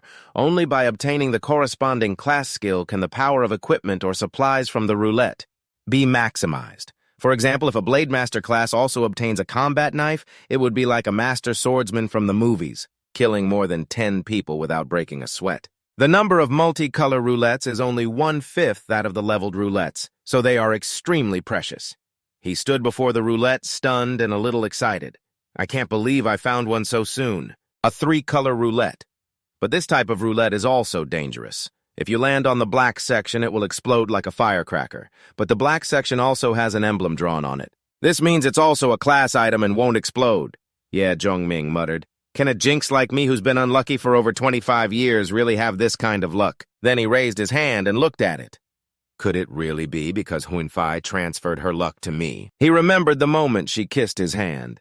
Everything felt so magical. Xiao and Liang Shumo decided to go in and rescue Ye Zhongming. Before that, Xiao had tried to persuade her. "It's full of zombies inside. Ye Zhongming can't get out. You should come with us now," Liang Shumo replied. "I trust him. If you two want to run, then go ahead. But I must warn you, be careful not to get bitten and killed by a zombie after taking just 2 steps." What, Lily sneered. How could we possibly run into zombies? Ye Zhongming is in there attracting the zombies. The zombies outside have thinned out. Then she pulled her friend away. Xiao Xiao, stop wasting your breath on her. Let's go and leave Liang Shumo all alone. She added with great confidence. But you've forgotten who saved you from that classroom. Don't be like her thinking that Ye Zhongming guy is some kind of messiah. Is anything truly impossible? Let's just ignore this fool. She can stay here and wait for Ye Zhongming's corpse. Hearing that, Liang Shumo became furious. She clenched her fists. A loudmouth like that really needed to be taught a lesson. She lunged forward and slapped that little Lily so hard she spat blood. Liang Shumo yelled, "Shut your mouth, don't forget who it was that saved you two. You've gone way too far." Lily flew into a rage, cursing like a mad dog. "You crazy B***titch! Damn it, how dare you hit me?" Xiao Xiao tried to hold her back. "Lily, are you okay?" She worriedly asked her friend. "I show you a little respect and you push your luck, huh?" But that Lily girl dared to hit Liang Shumo back, yelling, "Don't think that Yi guy can protect you forever. It's true that fools have the biggest mouths." The girl then told her friend Xiao Xiao, "Come with me." That girl Lily dragged Xiao Xiao away. Still, she kept looking back at Liang Shumo as if wanting to say something. Meanwhile, someone was watching the three of them from afar. It was Brother Five, the leader of the thugs from before. He laughed. "These girls really know how to slap, don't they? Ha ha. Now this is what I call a good show. You two go down there and grab that chick for me." He ordered his underlings to capture Liang Shumo, but they immediately protested Brother Five. "You can't be serious, it's crawling with zombies down there." The one called Brother Five replied, "You fools, the zombies have already moved to the media center. It's very safe down there now, so hurry up and grab her for your boss." As Xiao Xiao followed Lily, she still felt uneasy. "Lily, I don't think it's right for us to leave like this. That brat was running her mouth at you, and you still have the gall to say that. If you hadn't been so nosy, would I have gotten hit?" Clomp, clomp, clomp! The two walked to a spot where something was moving suspiciously inside a container. The two frightened girls backed away. What's that moving in there?" Such ungrateful wretches, Liang Shumo angrily kicked a pebble. "If Ye Zhongming hadn't saved the two of you, yet you don't show an ounce of gratitude." She cursed to herself and then suddenly looked up, whipping around. That sound... It was those two students. Brother Five's goons also came up from behind. A young man with blonde hair grabbed her. "Heck, gotcha!" He looked incredibly pleased with himself. Liang Shumo struggled uncomfortably. "Let me go. Who are you?" The guy stared at her with a vulgar look in his eyes. "What a beauty." Another one of them walked over. "She's got more fight in her than the last one we had fun with." "What do you two want?" Liang Shumo asked, terrified. "What do we want?" The man laughed. "To have some fun with you, of course. That guy you were with, he's already dead in there. Still waiting for him, what an idiot." He laughed openly, insulting both her and Ye Zhongming. What did you say?" Tears streamed down Liang Shumo's face. "Ye Zhongming." She couldn't believe he was dead. "Dead?" she asked again. "Man, this is dead tiring, over here and over here." Ye Zhongming was harvesting zombie cores. He cursed, "Grabbing these one by one is so slow." He held up a core and sighed. "There's no way to get them all at once. Why can't this be like a game with an auto-collect feature?" Crackle kaboom! Thunder rumbled in the sky again. A horde of zombies appeared out of nowhere, chasing after Xiao Xiao and that vicious girl, Lily. Xiao Xiao screamed, "Help, somebody help," with Lily right behind her. That little girl told her friend to stop screaming, that no one would save them, and to just run. The zombie was right on their heels, reaching out its hand just a little bit more, and it could have grabbed that girl, Lily. The girl couldn't run fast enough and was about to be pounced on by the zombie when at that critical moment she tripped. Lily fell flat on the ground. She cried out in pain, a ouch, ouch thud. Just as Xiao Xiao went to help Lily up, the zombie caught up to them. Lily squeezed her eyes shut, waiting for death, but then that little girl made an even more shocking decision. Lily pushed her friend.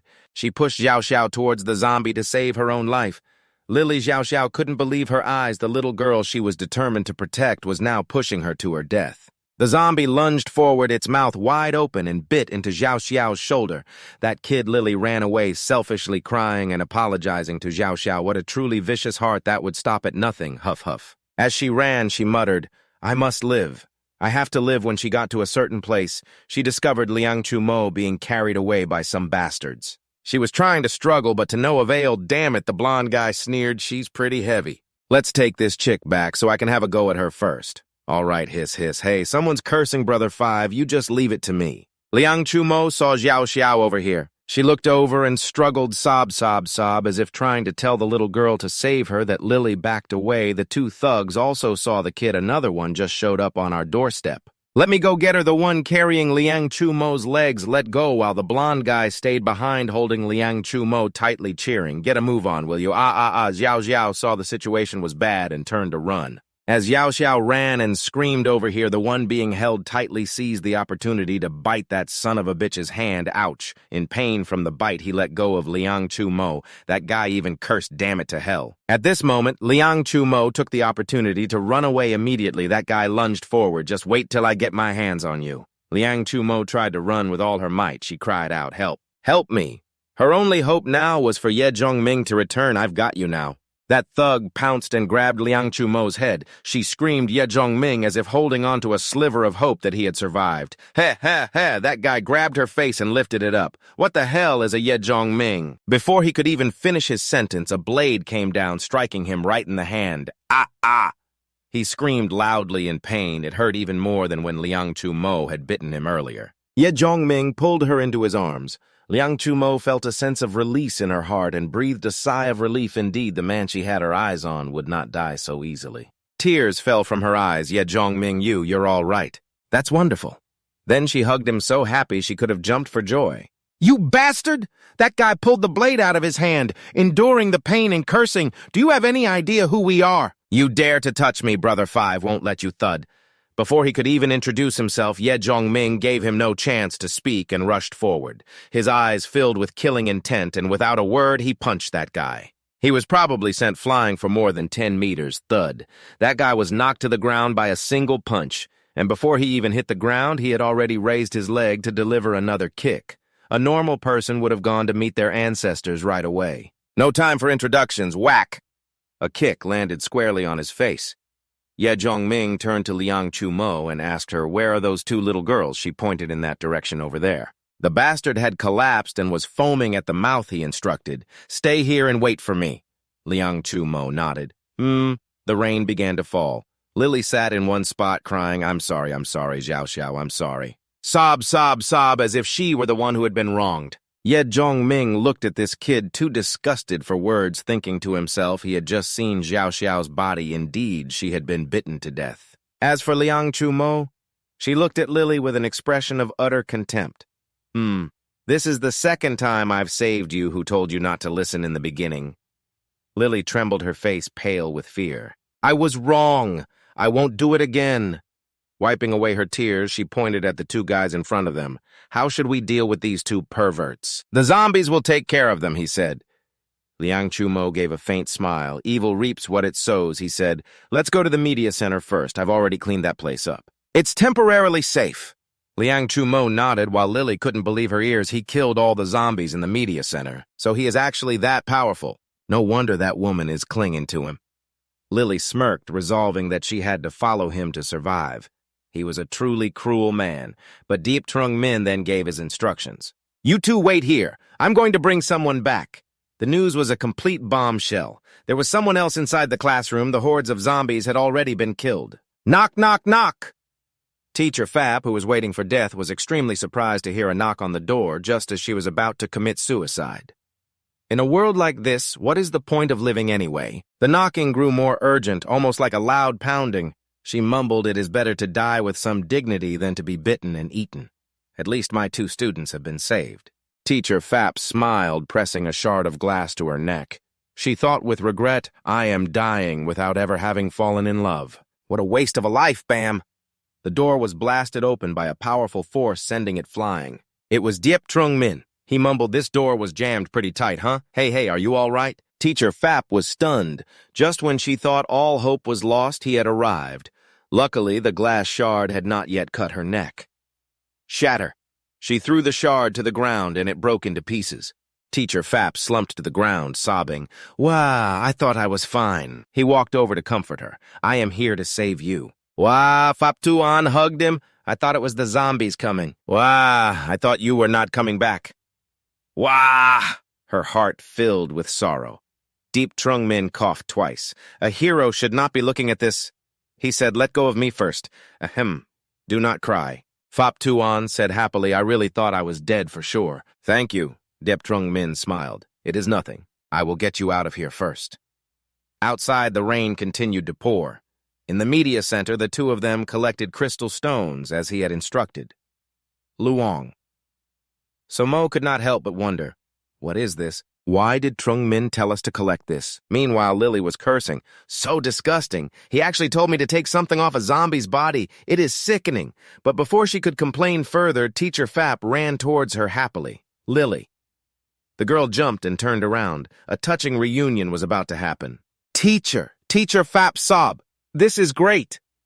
The two of them, teacher and student, hugged and cried with joy. Then Pop Tuan remembered someone else and asked the girl, what about Tiu Tiu? How is she? As Lily recounted what had happened, the teacher stroked her head. So that is what happened. It is my fault for not taking good care of Tiu Tiu. What is past, I understand now. Lily, you must have been so scared too, right? Luong So Mo said if they had not distrusted Trung Min and left on their own, they never would have run into zombies, and Tiu Tiu would not have died. This brat Lily was still incredibly stubborn. If he had just saved the teacher from the start, none of this would have happened. He could have obviously saved all three of us.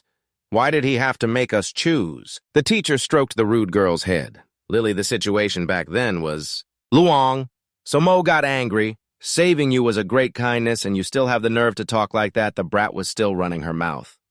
If you two are such good people, why did not you save her together, huh? Someone died, and you call that a great kindness. Furious Luong Somo pointed directly at that wretched brat. I could just kill you.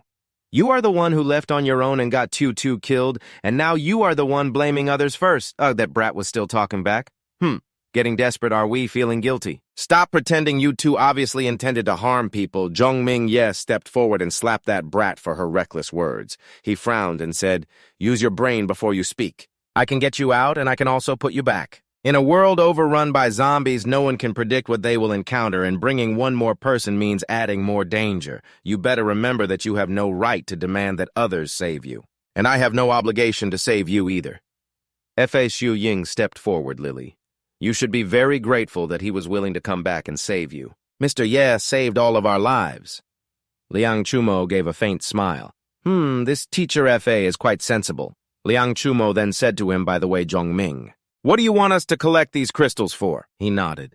Follow me, I will explain everything to everyone on the way. This is called the three-colored roulette.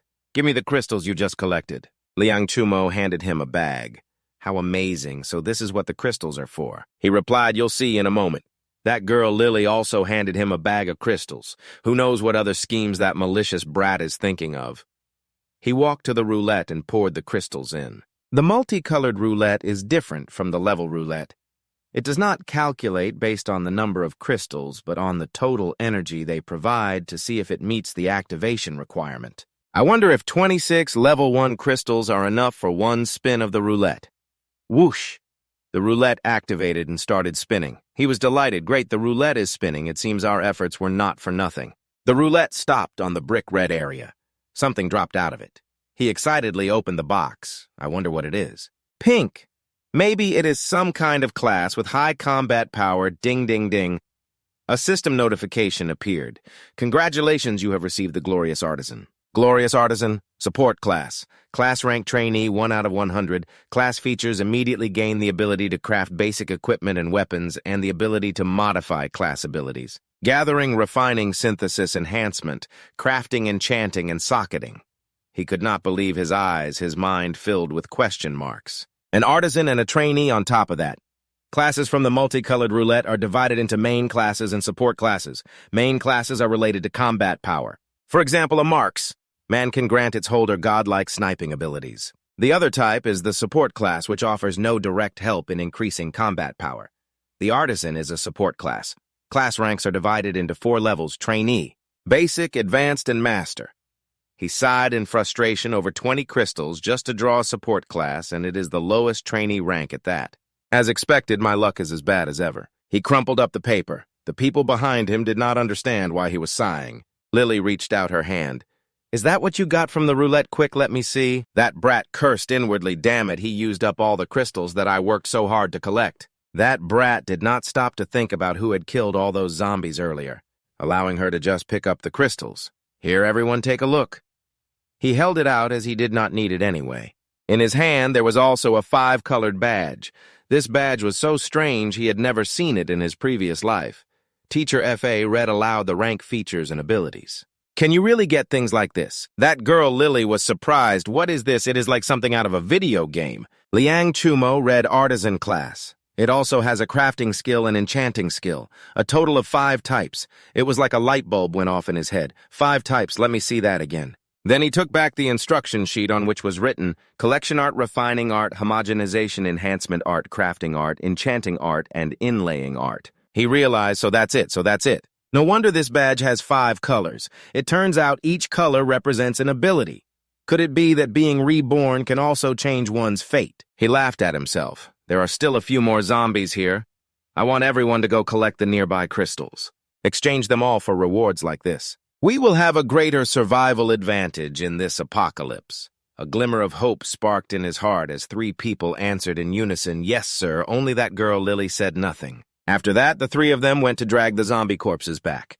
That 5K guy continued to watch this man as quite capable, fighting so many monsters all by himself. But what are they doing? Are they planning to use the media center as a base so they're clearing out the zombies? His underling looked over confused. That's not right. He looked closely at each zombie, then furrowed his brow as if he had discovered some truth. Frowning. What's not right, boss? What did you discover? The underling came closer to ask. Quickly call everyone over here. We have a big job to do. Oh, what is it? The underling was surprised by his words. I know their little secret. He sneered, planning to rob them of everything. What a scumbag, finally finding a place to show his true colors after observing and investigating carefully. Luong Somo breathed out wearily, Pew.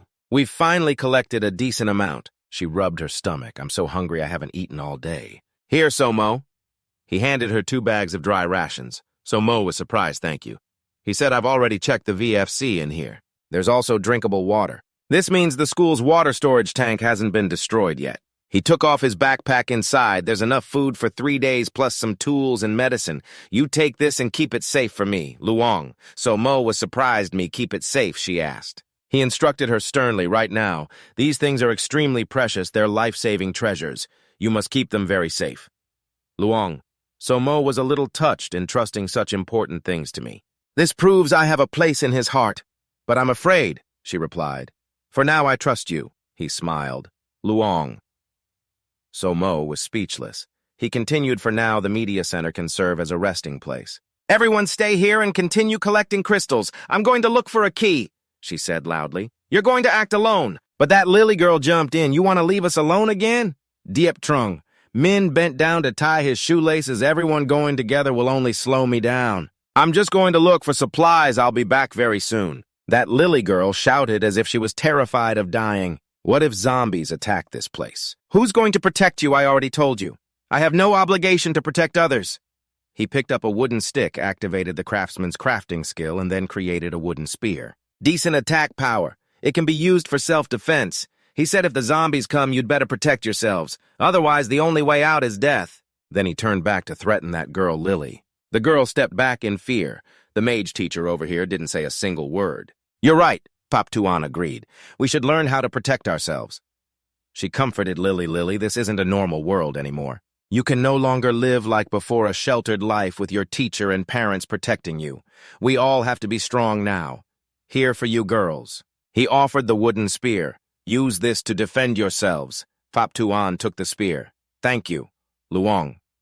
So Mo reminded Diep Trung Min, you absolutely must come back safely. He didn't say a single word. He raised his hand in acknowledgement and then left. Rest assured and take care of yourselves. But he didn't consider that the group left behind at the media center would encounter danger. Diep Trung Min went outside, carefully observing his surroundings. He thought to himself, it's almost time for the secret realm key to drop. He went inside and was shocked to realize that this was the place. The new school construction site was the place where the secret realm key would drop. He walked cautiously, looking around. There's probably no one else at the construction site, he thought to himself. Suddenly, something fell right where Diep Trung Min was standing. It was a girl. He was startled but managed to catch her. Diep Trung Min was stunned. There was another person here. The girl was also surprised. Why is someone here? Am I this lucky? She frowned, then spun out of his arms. After a few turns, she grabbed Diep Trung Min's arm and immediately subdued him. Deep Trung Min said with annoyance, "What are you doing? I just saved you." The girl asked suspiciously, "Who are you and what are you doing here?" Hearing this, he immediately broke free and struck at her with his hand. Unexpectedly, Diep Trung Min grabbed her by the neck without a moment's hesitation. Ugh! Then he slammed her against a wall. He growled, "Who are you? What are you doing here?" The girl said angrily, "You dare ambush a guard. Let me go now." He was surprised. "A guard?" The girl laughed, rubbing her neck. "You've practiced martial arts before. Your skills are pretty decent." Deep Trung Min chuckled. "I've been training for almost 15 years now." He thought of his past life where he had trained for 15 years. Despite being struck at the beginning, the girl was surprised. 15 years impressive. That's even longer than I've trained. You are? She asked, probing. Whoosh! A bullet flew in from out of nowhere. Deep Trung Min quickly pulled the girl down, dodging the shot. The two of them immediately hid behind a large rock. "Who was that?" he asked. They started shooting the moment they arrived. "They're the people hunting me," the girl said. "I ran to this construction site to get away from them." Deep Trung Min was extremely surprised. "Kill you, but aren't you a guard?" The girl gave a helpless laugh. "It's precisely because I'm a guard that they're hunting me down to kill me." The smoke and dust began to settle. 3 figures approached, looking incredibly aggressive. "Because they're escaped convicts," the girl informed him. Diep Trung Min frowned, remembering that among the most rampant individuals from his past life, many were criminals. Their natures were brutal, and without any restraints, they became even more ruthless, killing people without blinking an eye. Diep Trung Min smirked. "Well, then I don't need to hold back either. How do they have weapons?" he asked, immediately ducking as a bullet whizzed by the moment he peeked out. The girl replied the armory at the bureau was completely looted. 3 of them approached with vile, wicked smiles, each holding a gun. The shorter man in front said, "Dilap, you attack over there. She's over there unarmed. You go force her out." His accomplice next to him asked Lao Qian, "What about the man?" "Kill him, too. It's been so long since I've killed someone." That man Dilap licked his lips with relish. 1 shot to the head is the best feeling. Click, click, boom. A bullet came from out of nowhere, 1 shot piercing that man Dilap's head. He died before he could even close his eyes or do a thing. Lao Qian realized they had guns too, and by the time his 2 henchmen started to panic, it was already too late. Quick lay down, suppressing fire, just as you'd expect from untrained men. Even with guns, all they know is how to spray wildly with no discipline at all. "You rotten bitch, I'll kill you!" They kept firing, relentlessly ignoring the echoing gunshots. That Lao Qian guy even pulled out another gun, as if carrying just one wasn't enough. 1 gun runs out, he switches to the other.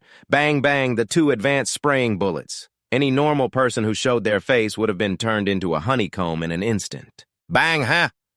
The 2 men jumped gleefully into the hiding spot but found no one. "Where are they?" They looked around in complete confusion.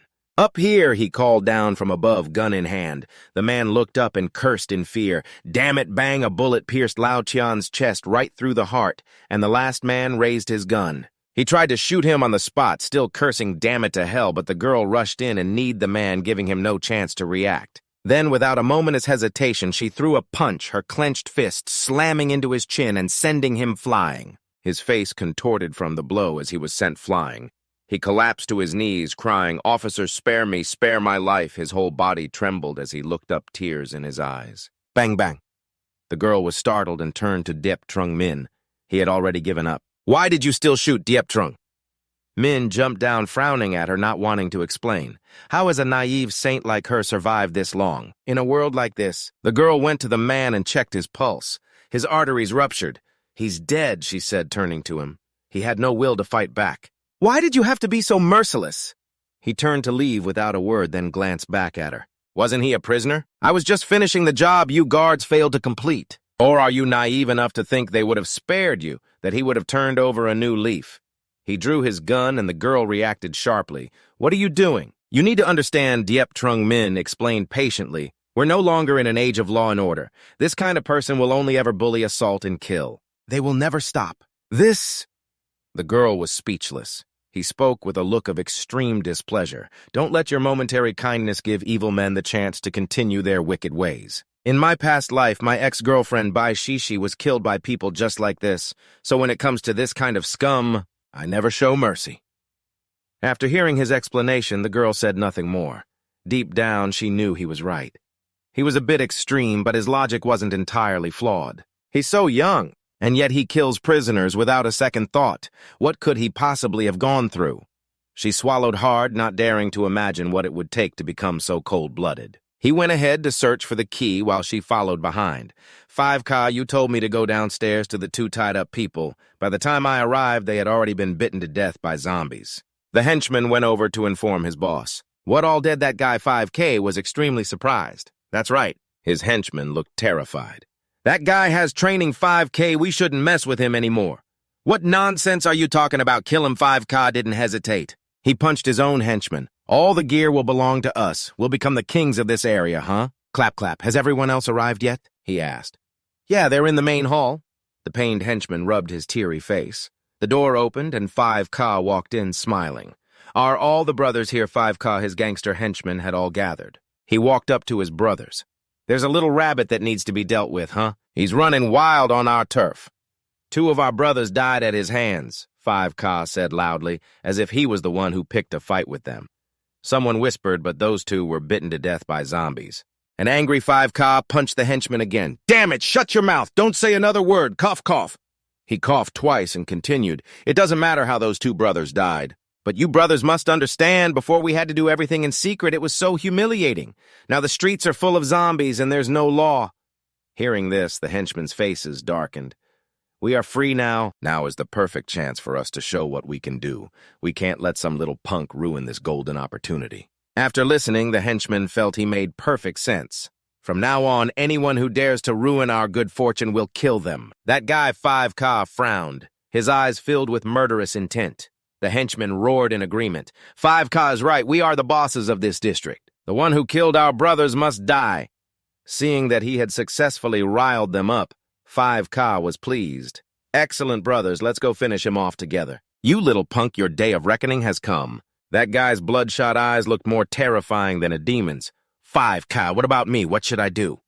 The henchman, who had just been hit, walked over, pointing at his own face. I have a more important job for you. He looked at his foolish henchman. As evening approached, the girl was still following him. She asked, Hey, what are you looking for? He answered calmly, I lost a key, a very important one. I must find it today. What does the key look like? The girl asked, seemingly wanting to help. Uh-huh. He thought to himself, I've never found it before either. But he replied differently, it has a very unique design, yeah. You'll recognize it as soon as you see it, is that so? The girl also crouched down to help him look. Then I'll help you search. This place is so vast. It's getting dark soon, too. Can we really find it? Ah, he smiled. It's better when it's dark. The secret realm key will give off a faint glow. Ah, I found it. Look, is this it? The girl spoke up immediately. He turned around, pleased. As expected of a guard, you found it so fast. What the heck is this? The guard was holding up a keychain with a small fork attached. The guard was confused, huh? Isn't this it? You said it had a very unique design. His face darkened. It is certainly unique, but this isn't it. Oh, what a pity. She then tossed it behind her without a moment of hesitation. Hey, something monstrous is approaching from over there. Is that a dog over there? A dog, Ye Jongming asked. Yes, my eyesight is very good, said the female guard, pointing to where she had just thrown the key. Ye Jongming frowned. Something was moving. A zombie. It's definitely a dog, the girl affirmed. Besides, I've worked with canines during my training. Dogs are very obedient, you just need to know the right method. That dog was zombie-infected and slowly approached, looking extremely dangerous. It let out a roar, then jumped and kicked the wall. This is bad, Ye Jongming was surprised. A notification sound went off. Ye Jongming was surprised by what had just appeared. The female guard was also extremely shocked as it opened its mouth and charged forward without a hint of fear. He immediately recognized it as a Tier 2 mutated hound. The dog charged at him first, so he raised his gun. Bang, bang, bang. He fired 3 shots, but the dog dodged them instantly. He didn't land a single shot. It quickly closed in and pounced. Ye Jongming raised his arm to block. I'm done for. He cursed himself inwardly. The female guard watched worriedly. Ah!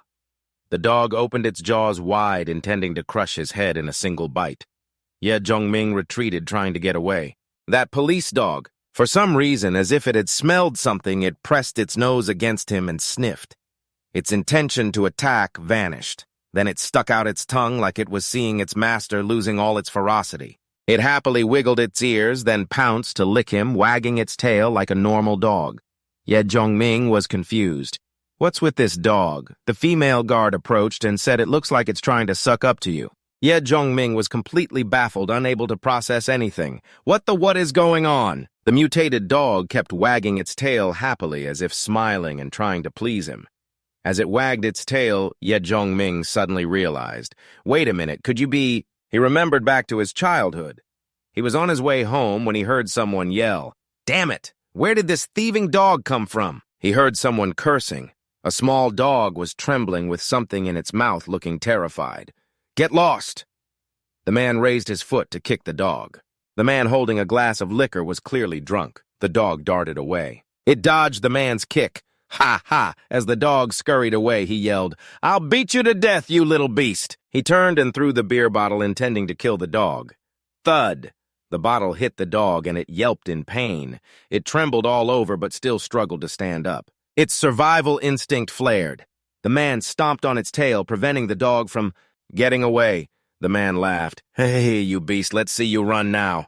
The dog kept struggling to escape, but it was no use. It whimpered loudly. Wait, little Ye Zhongming ran over. Huh. The man was taken aback. "What do you want, kid?" he asked, raising his fist as if to punch him. Ye Zhongming swallowed nervously. "It's that dog. It's covered in diseases. It bit my hand and it's been swollen for days," he said, pointing at the dog. The man flinched and backed away in fear. "It doesn't just have diseases, it's also got fleas and is disgustingly dirty." "Sir, don't touch it." The man fearfully removed his foot and kicked the dog away. Ye Zhongming continued, "It's also covered in poop and pee. You'll get it on you no matter where you touch it." The trembling dog stumbled away, still unable to walk straight. It was still trembling slightly. He let out a sigh of relief. "Phew, I managed to save it. Humph, what bad luck." The man walked away, waving his hand. The boy bowed and said, "Take care, sir." Ye Zhongming happily turned to leave. Hey, I saved a puppy and did a good deed today." He glanced back and saw the dog approaching, nuzzling against his leg as if to thank him. Looking so pitiful, he bent down and petted its head. "Poor thing, your tail is injured." The dog was frozen in fear. "Here, this is for you." He gave it a piece of a biscuit. The dog happily wagged its tail and let out a woof as a thank you, then bent down to eat greedily. Ye Zhongming watched it sadly. "You're very cute, but my family does not allow dogs." Then he left. Before leaving, he even waved goodbye to the dog. After that, the two of them became good friends. He played with the dog until it grew bigger. Ye Zhongming said happily, "De Huang Wan. You are De Huang Wan, right?" After that, the dog let the female guard down. She chuckled to herself. "So this is your dog, huh? It is already mutated, but it can still recognize you. But its name is a bit strange. It was a stray I used to feed. Its eyes seem to hold complete trust in you," he continued. "When it was little, it looked like a yellow ball. So I called it Di Huang Wan. Stop it, Di Huang Wan, no more licking." The dog was still overjoyed to see him, and the two of them looked incredibly happy. The girl watched, moved. "So this guy has a gentle side, huh?" That night, the other three people in the TV station were eating dry rations by candlelight. That girl, Lily, pointed at a backpack. "Hey, Luang Somo, what else is in that bag?" "There is nothing left to eat." Luang Somo replied, her eyes showing some annoyance. That Lily girl stood up. "Who are you kidding? I clearly saw just now that there was even meat inside. Why did not you take it out to share with everyone?" Teacher F.A. tried to stop Lily. Luang Somo said irritably, "It is good enough that I am letting you eat it all. If you do not want to eat it, then spit it out and give it back." Lily reached out and snatched the backpack, but Luang Somo held on. "Hey, what are you doing, that ungrateful brat? If you will not give it to me, I will take it myself." Teacher F.A. did not expect this to happen. Luang Somo hugged the backpack to her chest. "This is the bag Ye Zhongming entrusted to me. You have no right to touch it." But that girl, Lily, still held on to the bag, being completely unreasonable. "He is not here right now, so do not use him to scare me. The food inside must be shared equally among us." Teacher F.A. intervened. "All right, Lily, what is there to fight about? It is not like she did not share with us." Lily tossed the bag aside, but she still listened to the teacher. And she cursed, "Hump, you rotten wench, acting tough because you have his backing. Go on guard your dog food well." Teacher F.A. was shocked that her student would say such things. Luang Somo was furious. "This person is so ungrateful. I should not have given her any food in the first place." Teacher F.A. patted the girl's head and explained, "Lily, this food was not ours to begin with. Since he was willing to share with us, we should be grateful." That Lily girl even swore at the teacher. "All you know is how to preach your useless morals." Her heart was full of rebellious thoughts. The teacher is too compassionate. Would not it be better if we just took the food together? That Ye Zhongming guy left this time. Who knows if he will even make it back? Achoo, achoo, over here being badmouthed by that brat. He suddenly sneezed. The female guard asked with concern. What is wrong? Are you sick? He laughed. It is nothing. Someone is probably just thinking about me. Ha! Then the three of them and the dog continued searching for the key. The female guard was cheerful, thankful for the flashlight, otherwise they wouldn't have been able to see a thing. That flashlight is useful, but what I'm looking for is easier to find the darker it gets, he said. Just as they were about to lose hope, he uncovered it. A beam of light shone out. Ye Jongming was surprised by this light. He happily cleared away the dirt and rocks, his movements frantic, afraid that if he hesitated, the key would disappear. It was the key, it was emitting a yellow light. He joyfully picked it up. It really was the secret realm key. I finally found you. He joyfully held the secret realm key in his hand as it emitted a faint yellow light. The girl smiled. That wasn't easy, was it? Look how happy you are. Just then, a tongue shot out from behind. The tongue wrapped around her body. She looked behind her and saw a colossal, terrifying toad. It was about to pull her into its mouth.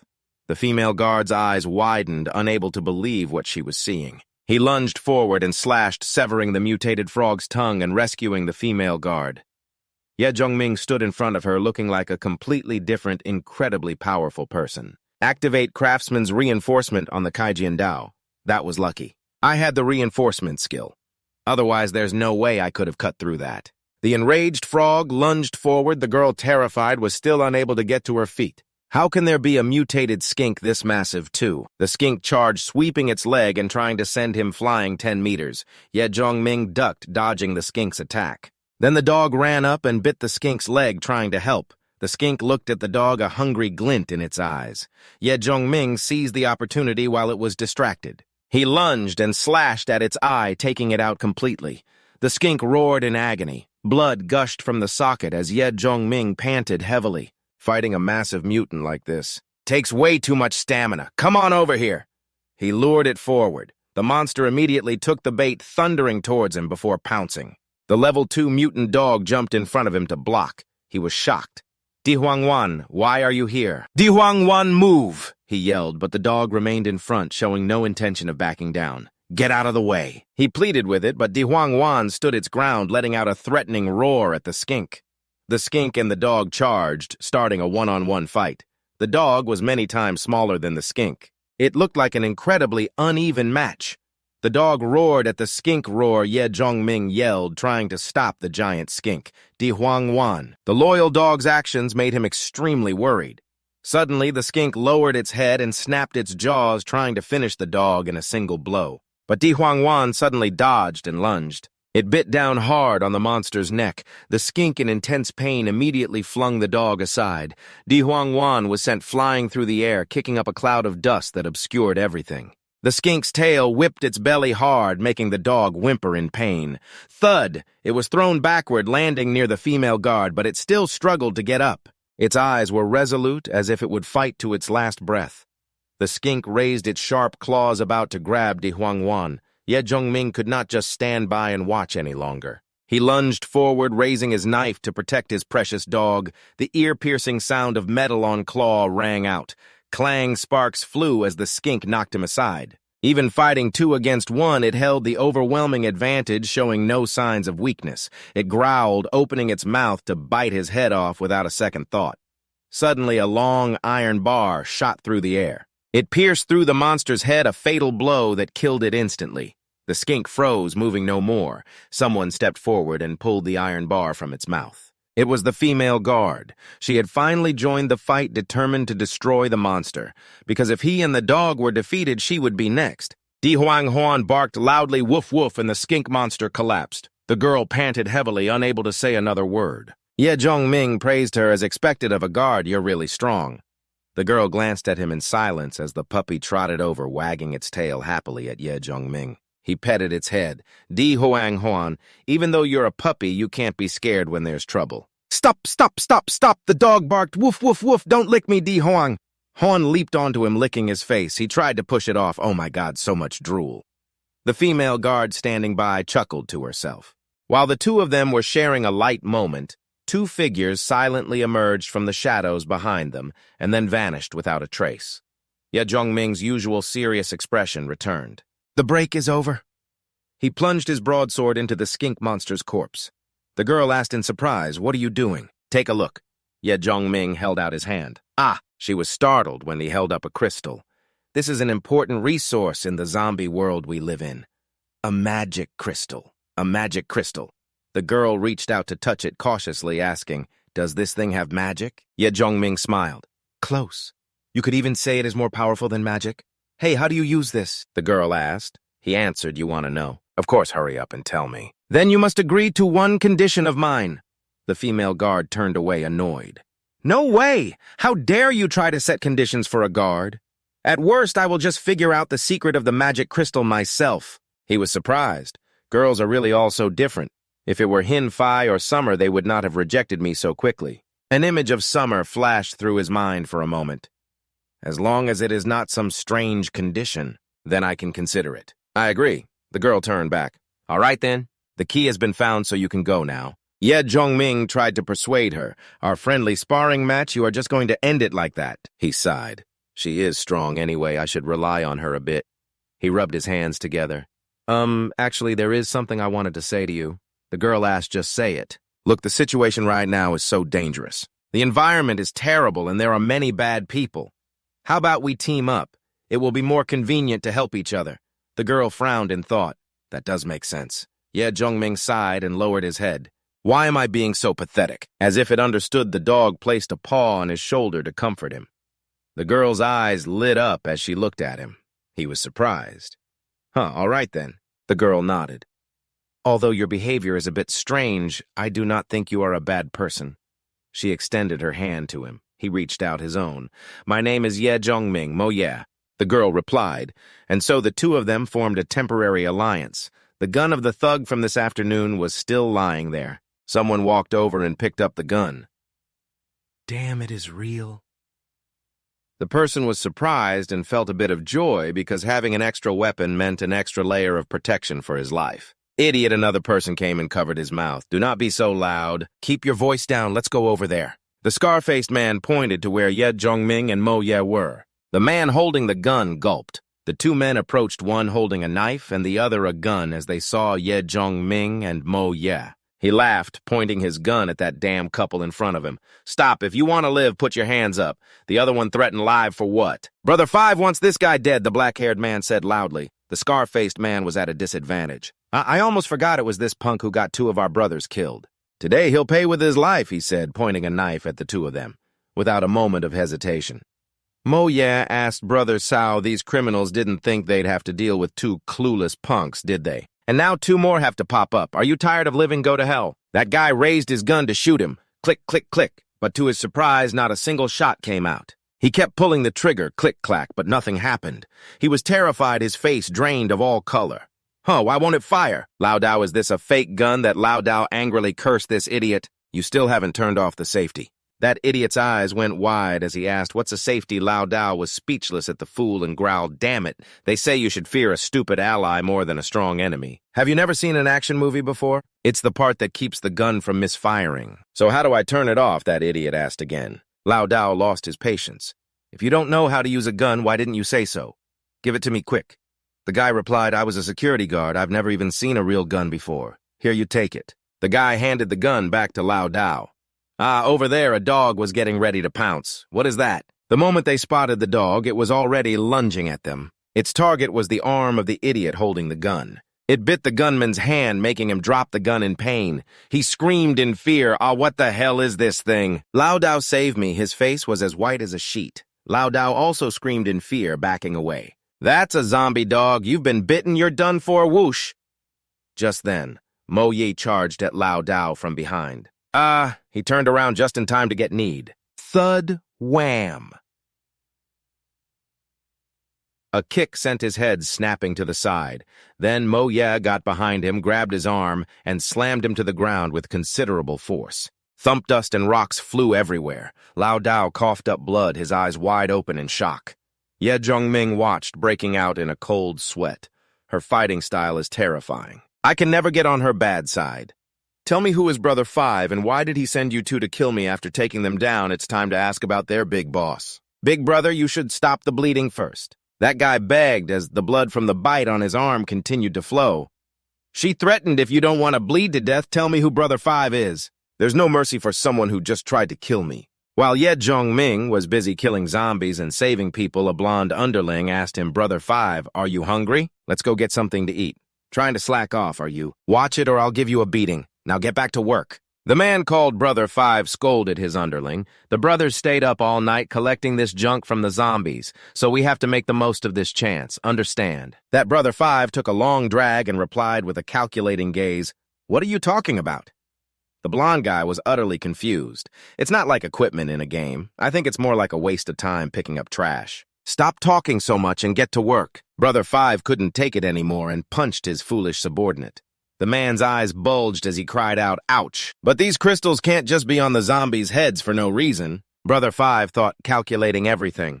Moreover, many zombies here already had their crystals removed. It must have some great use that I don't know about yet. At the media center office, Liang Shumo was hugging her backpack asleep.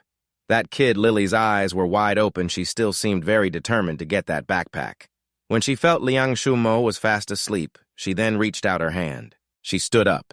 The teacher, Fak, was sound asleep on this side, completely unaware. She walked over to where Liang Shumo was holding the backpack, her eyes filled with malice. The girl smirked, holding a sharp piece of glass in her hand. She planned to kill Liang Shumo. Truly save an animal, and it repays you with gratitude. Save 10 people, and they repay you with vengeance. Ha-ha! The girl's hand was already covered in her own blood, but she still didn't let go of the glass shard. The girl laughed inwardly. Liang Shumo, thinking she has that Ye Zhongming to back her up, always targets me, throwing her weight around while you're sleeping soundly. That little girl wasn't the least bit grateful. You rotten woman, I will definitely get those survival supplies. Lily teacher Fak woke up just in time. She asked, what are you trying to do? That girl. Lily was startled and stopped her movements. She quickly hid the sharp piece of glass and immediately explained I was just going to the bathroom. Teacher Fak watched her student's back as she pretended to go to the bathroom and said nothing. As soon as the girl was out of Fak Tuan's sight, her expression changed. Why? Swish, swish. Water flowed from the tap.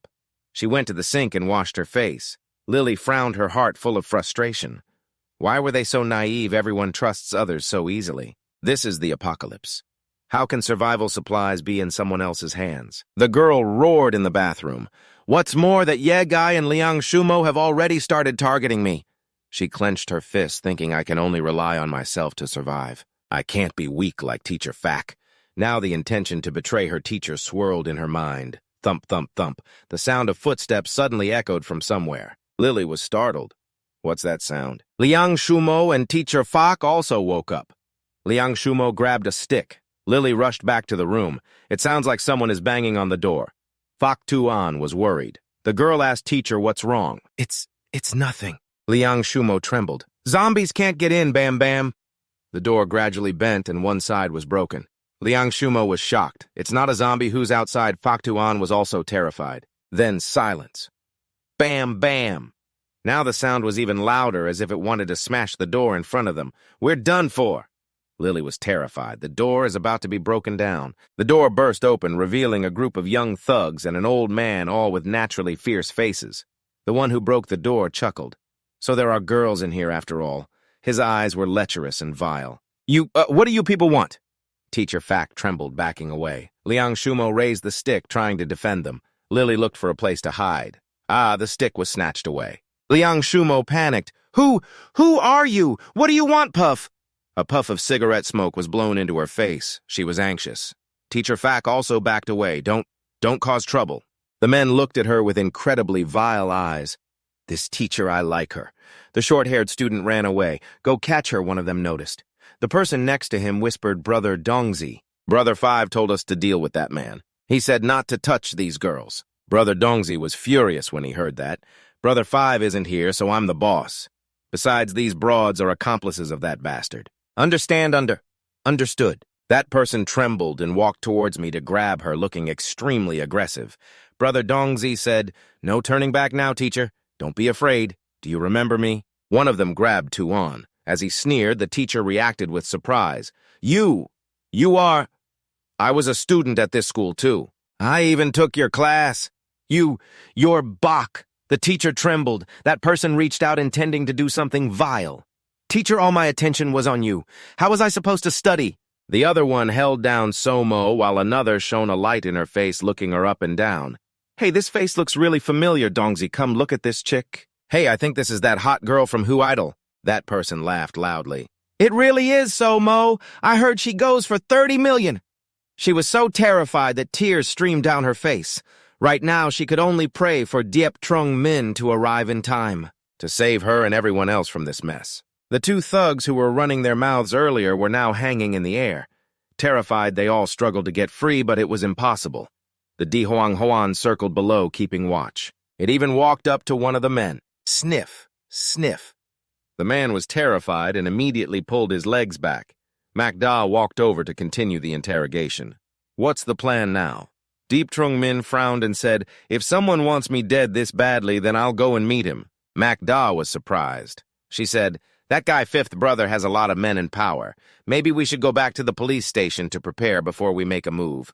Diep Trung Min warned her in response. Miss Mac, stop deluding yourself. It's chaos everywhere now. Whether you want to believe it or not, this is the reality. He walked forward. Running away isn't my style. I'm going to face him. The Di Hoang Hoan went with him, leaving MacDa behind. Whether you come or not is your choice. In the end, MacDa chose to follow.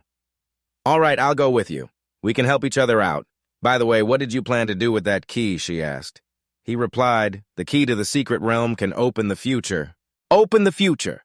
MacDa was extremely surprised. In chaotic times like these, what future is there to speak of? It sounds so vague. You've seen it yourself. He replied, zombies, monsters, crystals.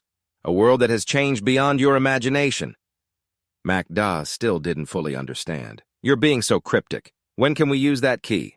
She was extremely impatient. If this whole situation can be ended, then let's just end it quickly. Truly, no one can endure this any longer. When we are strong enough. Diep Trung Min replied, his eyes filled with determination. Thinking of his past life, he was certain he would overcome everything. I will definitely not make the same mistake again. Thump, thump, thump. Meanwhile, Lily was running with a thug in hot pursuit behind her. Stop right there. The man chased close behind. That little brat sure can run. But there's no way she's getting away. A strong man and a little mouse, and he grew excited. Just you wait until I catch you. I'll tie up all 4 of your limbs so you can't run anymore. Lily ran ahead and saw a door. The little girl panicked. It's a dead end. Why won't this door open? The kid tried with all her might to turn the doorknob, but it wouldn't budge. The thug caught up to her. Go on, keep running. The little girl was so scared she started crying. You, stay away from me. He grabbed her face and said in a lewd tone, run. Every time you girls see me, you despise me, mock me, and avoid me. But now it's the end of the world. He got even more excited. This is my chance to make sure you can't leave me. No, Lily said I won't leave you. I'm not mocking you. He frowned. Why should I believe you? Lily tried to plead. I am not like other ordinary girls. I'm just a student, big bro. She took his hand and pressed it against her chest. You're not detestable at all. She pleaded with all her might, just let me go and I'll do anything. He grabbed her by the shoulders and laughed. You look ordinary enough and you've got a sweet mouth, but I can't betray Brother Dongzi. He laughed. Now come back with me to meet Brother Dongzi. Lily was startled and desperately begged, please let me go. If I go back, it's a dead end for me. He chuckled with me here. How could I possibly let you die? Stop dawdling, let's go. Behind her back, Lily was still holding that piece of glass. Ready in her hand, she could strike at any moment. Brother Dongzi. The girl decided not to do anything to him. I brought the chick back. I'm here. This is Lily. But she couldn't believe her eyes. Miss Luong had been tortured. She barely looked human anymore. Her clothes were torn. Not a single part of her was left untouched. He drooled nice. This guy is so violent. Her clothes are all ripped to shreds. For better or worse, she's supposed to be an innocent teacher. Yeah, ha ha ha. Lily couldn't believe her eyes. Brother Dongzi laughed. Yeah, this teacher's a tough one. We barely did anything. And she's already chewed up Big White's face. The bleeding won't stop. What a turnoff. What else happened? Over on the side, Big White's face was a mess and he was crying in pain. Boo-hoo. I didn't expect her to be so tough. Lily ran to the teacher's side. The fat guy pointed at the young girl. This girl is with me now. What's her deal? He asked. She wants to join us. Brother Dongzi laughed. Join us. This student knows how to adapt, betraying the weak for the strong. How interesting. The fat guy laughed. That's exactly what's happening. How would I dare hide it from you? He yelled. Hey, stop crying. Get over here and greet Brother Dongzi. She forced a smile. Hello. Hello, Brother Dongzi. Brother Dongzi then pointed at Lily. Girl, you want to join our crew? That's right, Brother Dongzi. Please take me in. I'll do anything you tell me to do. Then she pointed towards Luong So-mo. He gave a vile laugh, all right. Of course you can. Prove it to me. Isn't she your friend? Go over there and take care of her for me, Luong. So-mo cursed shameless Lily, you traitor. After everything Diep Trung Min did to help you, Luong So-mo could now see her true colors. She continued to curse to think he went and saved an ungrateful snake.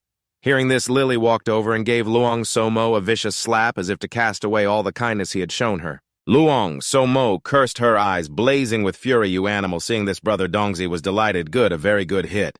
I heard she's a hot girl. This old man loves to play with sluts like you. Hit her harder for me. Lily laughed, her eyes filled with venom. Don't you worry, Brother Dongzi. She and I have some old scores to settle. The filthy witch actually dared to come after me. Luong So-mo couldn't believe her eyes. The person she had gone through so much with was now an indescribable animal. She cursed you. Monster Lily lunged forward and grabbed Luong So-mo by the hair. As the thugs watched, she gave her another slap. Luong So-mo's eyes, filled with murderous intent, were fixed on the little traitor. If looks could kill, Lily would be in pieces right now. The boss frowned at her. Humph. The more I look at your face, the more it annoys me. Just as she looked like she was about to do more, Brother Dongzi nodded. That's enough. That's enough. You are qualified to join. Lai was surprised as Brother Dongzi pointed towards her. She is your woman. Manage her well and don't cause any trouble. The fat guy nodded. Got it, Brother Dongzi, then walked over to Lily. Brother Dongzi has accepted you. You are my woman. Lily gritted her teeth in anger. Meanwhile, Brother Dongzi said, Brothers, come here. I have something to say. He continued. We all used to be Brother Four's men. Because Brother Four became a zombie, we had no choice but to reluctantly submit to Old Five. Hearing Brother Four's name, the crowd got riled up. Brother Four came from the Axe Gang. His kung fu was incredible. Old Five is nothing. He's treacherous and sinister. Everything we risked our lives to get he hoarded for himself. Just thinking about it makes me mad. Old Five tells us to go out and kill. But he's nowhere to be found himself. I even saw him secretly sneak away. That's right, Brother Dongzi incited the crowd, his voice full of fury. How can we tolerate him keeping secrets from us, brothers, he raged. It's a chaotic world, and this is just human nature. As soon as they gain a foothold, they turn and tear others apart. Why should we submit to him and be his lackeys? Hearing this, the group of ruffians raised their hands in agreement. I feel that Old Five isn't sincere with us. From today on, we will only follow Brother Dongzi. We follow Brother Dongzi. Brother Dongzi laughed heartily. Old Five, today is the day you die. His eyes were filled with viciousness without a shred of kindness. Just then, a scout came in to report Brother Dongzi. There's no one in the cafeteria. Old Five isn't back yet. Brother Dongzi opened the door and stepped in, grinning widely. A God-sent opportunity. Let's go in and wait for him. Thwack. Someone spat out a bone and it flew straight into Brother Dongzi's face. The force was so strong, his face was knocked to one side. Ah, he couldn't react in time. Damn it, who threw that bone? He cursed as he looked around. It was Ye Zhongming and Mo Ye. He told him I just came back after finishing my meal.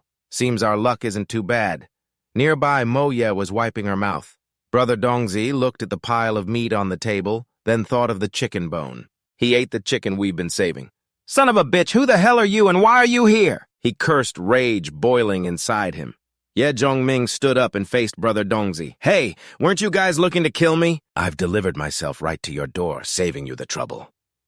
Brother Dongzi thought to himself, could he be the one Old Five wanted to kill? Then what happened to Old Dao and his 7 men? He smiled. Those 2 lackeys you sent to kill me, I've already taken care of them. Now it's your turn, boss. A henchman stepped forward and yelled, This kid is way too arrogant. Brother Dongzi, let's kill him. Brother Dongzi laughed. Ha ha, not so fast. Bring her up here. He pushed Liang Shumo forward. Very well, kid. Look here. This is your companion, isn't she? His face darkened, but he remained silent. Mo Ye was shocked. A hostage. How despicable. Brother Dongzi, feeling he had the upper hand, gloated.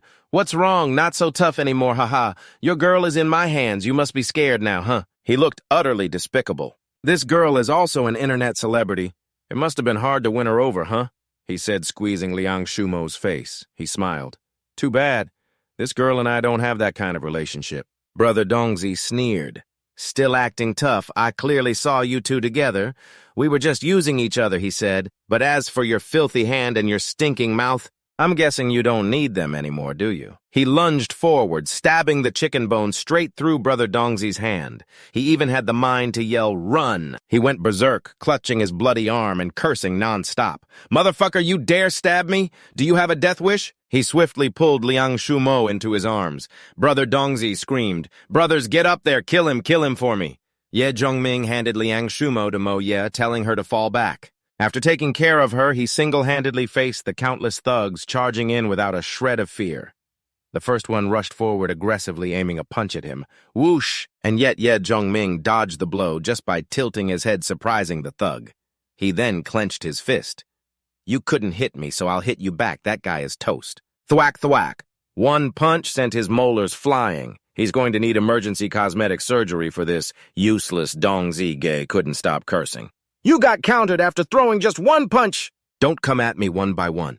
All of you come at me together." And so all four of them surrounded him. Ye Zhongming said nothing, just raising an eyebrow. "With this many, I'll have to change my tactics. I can't just fight them fist to fist." He let out a cold snort as his fighting instincts took over. "Come on, come on!" Without hesitation, he continued to provoke them, beckoning at the thugs with both his hands. He sneered coldly, "A bunch of useless fools who don't know your place, guys like you. I probably only need one punch to put you down." "Ah!" One of them, wearing brass knuckles, charged forward. No wonder he was so confident yelling like that. Whoosh!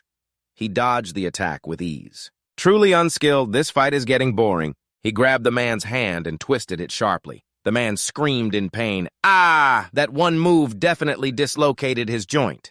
When he let go, the man's arm couldn't return to its normal position. The man lay on the ground, wailing pathetically. He couldn't even withstand such a light blow. What a weakling.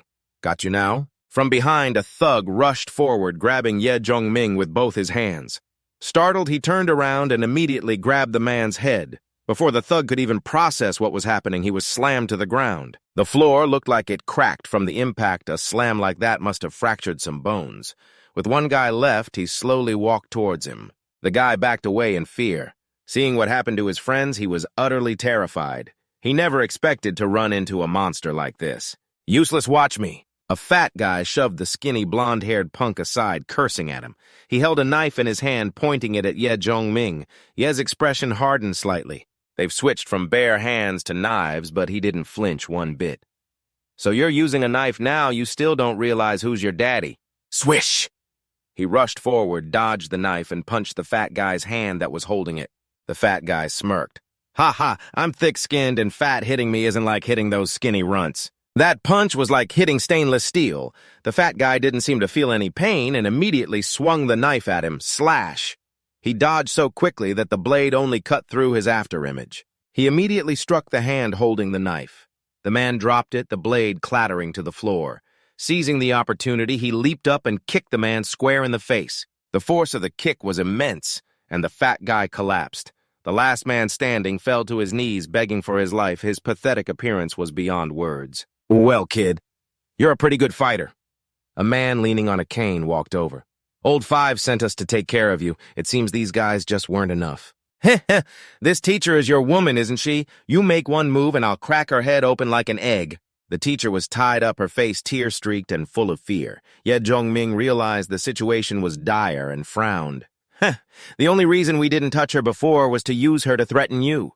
"You wouldn't want a woman like this to die because of you, would you?" He grabbed the teacher's hair and she cried out in pain. Lily, who was behind Ye, remained silent. "Kneel for me." The man continued to threaten him. Ye Zhongming remained silent. His expression grew darker. "Kneel!" The man laughed, thinking victory was his. Then thwack, a brick flew out of nowhere and smashed into his face. He coughed up blood. "That's Lily. Even though that little girl is a bit nasty, she's really useful when you need her." The kid panted, "Ha-ha, the others don't matter. But only Miss Fat has always been good to me. That kid can't betray her teacher." After that, the thugs were all tied up. Lily cried, "Miss, are you all right?" "I was so worried about you, Miss Fat." Tuan smiled, "I'm fine." "Lily, it's a good thing you were here to save me." Luong. So Mo angrily pointed at Lily. "Well, this is just great. She's going to deal with this brat." Traitor MacDa assessed that these girls were all his friends. Lily turned her head and said nothing. "Miss Fat tried to mediate. Lily just saved me. The girl must have been trying to infiltrate that gang of bad guys." Macda also came over to mediate. It looks like she was just enduring it to strike back. Why are you so petty, Luong? So Mo insisted no way. Who do you think you are? Didn't you just see Diep Trung Min come over to console her? That's enough. Anyway, Lily just saved Miss Fat. Stop making a fuss, Luong. So Mo rushed over to hug him. Where did you go? Why are you only back now, sob? He patted her head. It's okay now, don't cry anymore. Macda silently judged this girl as truly arrogant. Lily just watched everyone quietly. Now that he was back, the little girl didn't dare to do anything anymore. The four of them were finally gathered together. Meanwhile, Brother Five was having a peaceful time over here. The tricolor wheel spun continuously. Oh ho, this wheel and this place with the crystals. Brother Five had also reached the tricolor wheel. He laughed despicably, so that's how it is. I figured out the reason why that boy became so strong. Brother Five held a pile of crystals in his hand, his thoughts incredibly sinister. The tricolor wheel spun continuously. Brother Five, this big stone can be used for a prize draw, his underling said. He pointed at the wheel and said, quit your yapping. He then bonked his underling on the head. The underling's eyes bulged as he spat. Then the wheel stopped on the black section. That Brother Five was overjoyed. The underling was also extremely happy. We hit it, Brother Five. We hit the jackpot. Ta-da! Congratulations, you have received a profession. The system displayed novice pharmacist. It wasn't a very good profession, not to say it was a bit useless, but it had an important use. An old man appeared. Daniel, class change successful. You have become a novice pharmacist. Brother Five's face darkened. A novice pharmacist profession? Is this like a class change in a game? What the hell? Wasting so much effort just to get a novice pharmacist. What's the use of that? He was so angry he cursed. Go on. He kicked his underling's butt. This is their base of operations. Go see if there's anything useful here. The underling quickly replied, got it, Brother Five. Don't kick there. You'll get addicted to it. Brother Five gritted his teeth. 2. I worked so hard to get over 20 crystals and now they're all gone. At that time, he didn't know that the number of crystals he put in had exceeded the requirement for the draw. The wheel would not return the excess. The next person would only need to add enough for one more spin. The underling came forward and gave him the backpack. Brother Five, I found a backpack. It's that kid's backpack. It's heavy. Looks like there's a lot of stuff inside. Let me see. Brother Five took the backpack and pulled out a coil of rope, a few cans, and even first aid supplies. Why is it all just random junk? But inside the backpack was a novice strengthening potion. He picked it up. A novice strengthening potion. Rapidly enhances physical fitness. Strength and stamina are both enhanced to a level comparable to a 1-star warrior. Side effects for a normal person are full body pain. A few will not be able to endure it and will die. Brother Five picked up the vial happily. So this is a strengthening potion. Good stuff. The follower with him asked Brother Five, how do you know this is a potion? Brother Five was surprised. Bien can't see these things. What's going on? And his underling was completely baffled. He thought to himself, could it be because of the pharmacist profession I acquired? So that's why I can see all the effects of the potion. A few people who can't endure it will die. His eyes reddened. That kid, he must have drunk this type of potion. That's how he was able to fight off that horde of zombies alone. He opened the vial to drink it. I might even die, but no risk, no reward. Then he poured the entire vial into his mouth. The underling beside him tried to stop him. Wait, can you even drink this? Be careful, you'll get sick if you drink that. Zzzt! The potion's effects kicked in immediately. He felt a wave of pain spreading throughout his body. He then screamed in agony as all his muscles contracted. He couldn't stop screaming. The underling worriedly asked Brother Five, what's wrong? Brother Five, a plume of smoke emanated from him. Bien quickly turned to run. Brother Five, I'll go get help. Bam, bam! Something slammed against the door. The underling jumped. This is... He trembled all over in fear. That zombie leaped forward. Bien was trembling all over. The glowing red zombie threw a punch at him. He immediately put up a defense. He closed his eyes, waiting for death. Bien looked up in surprise. The hit didn't land. Brother Five, after drinking the strengthening potion, had blocked the zombie's kick with one hand shielding Bien. He asked worriedly, Brother Five, you saved me. Are you okay? Brother Five laughed. What could possibly happen to me? I'm better than ever now. So this is the power that kid had. A 1-star warrior. Bien behind him was completely stunned, his jaw dropped. Brother Five said confidently, now let me test my full strength. Ha! Early that morning, he finally returned home. Ye Zhongming pointed. We're here. This is the place. This is our base. Ye Zhongming led the way and said, everyone make yourselves at home, just put your things down. I'll go get Mo Shinfei. As for the supplies from that Brother Five guy, we've brought them all back. Something feels off. I'm finally back. He called out for Mo Shinfei. Mo Shinfei, where are you? He walked in that direction. Someone called out to him. He hadn't thought of the worst-case scenario. Yeah, Zhongming, come here quickly, look at this. Liang Chumo pointed to the kitchen on the first floor. Everything was a complete mess, as if a robbery had taken place. Yeah, Zhongming panicked what's happening in the kitchen. This is when he quickly spotted a piece of paper over there. There was Mo Shinfei's bloody handprint, and the paper said Supermarket Lunban. He grew furious. Lunban is this, the message Mo Shinfei left behind. His mind was in chaos. Haha, that zombie has been killed, that Brother Five panted as AB and said joyfully, Brother Five, you killed a mutated zombie.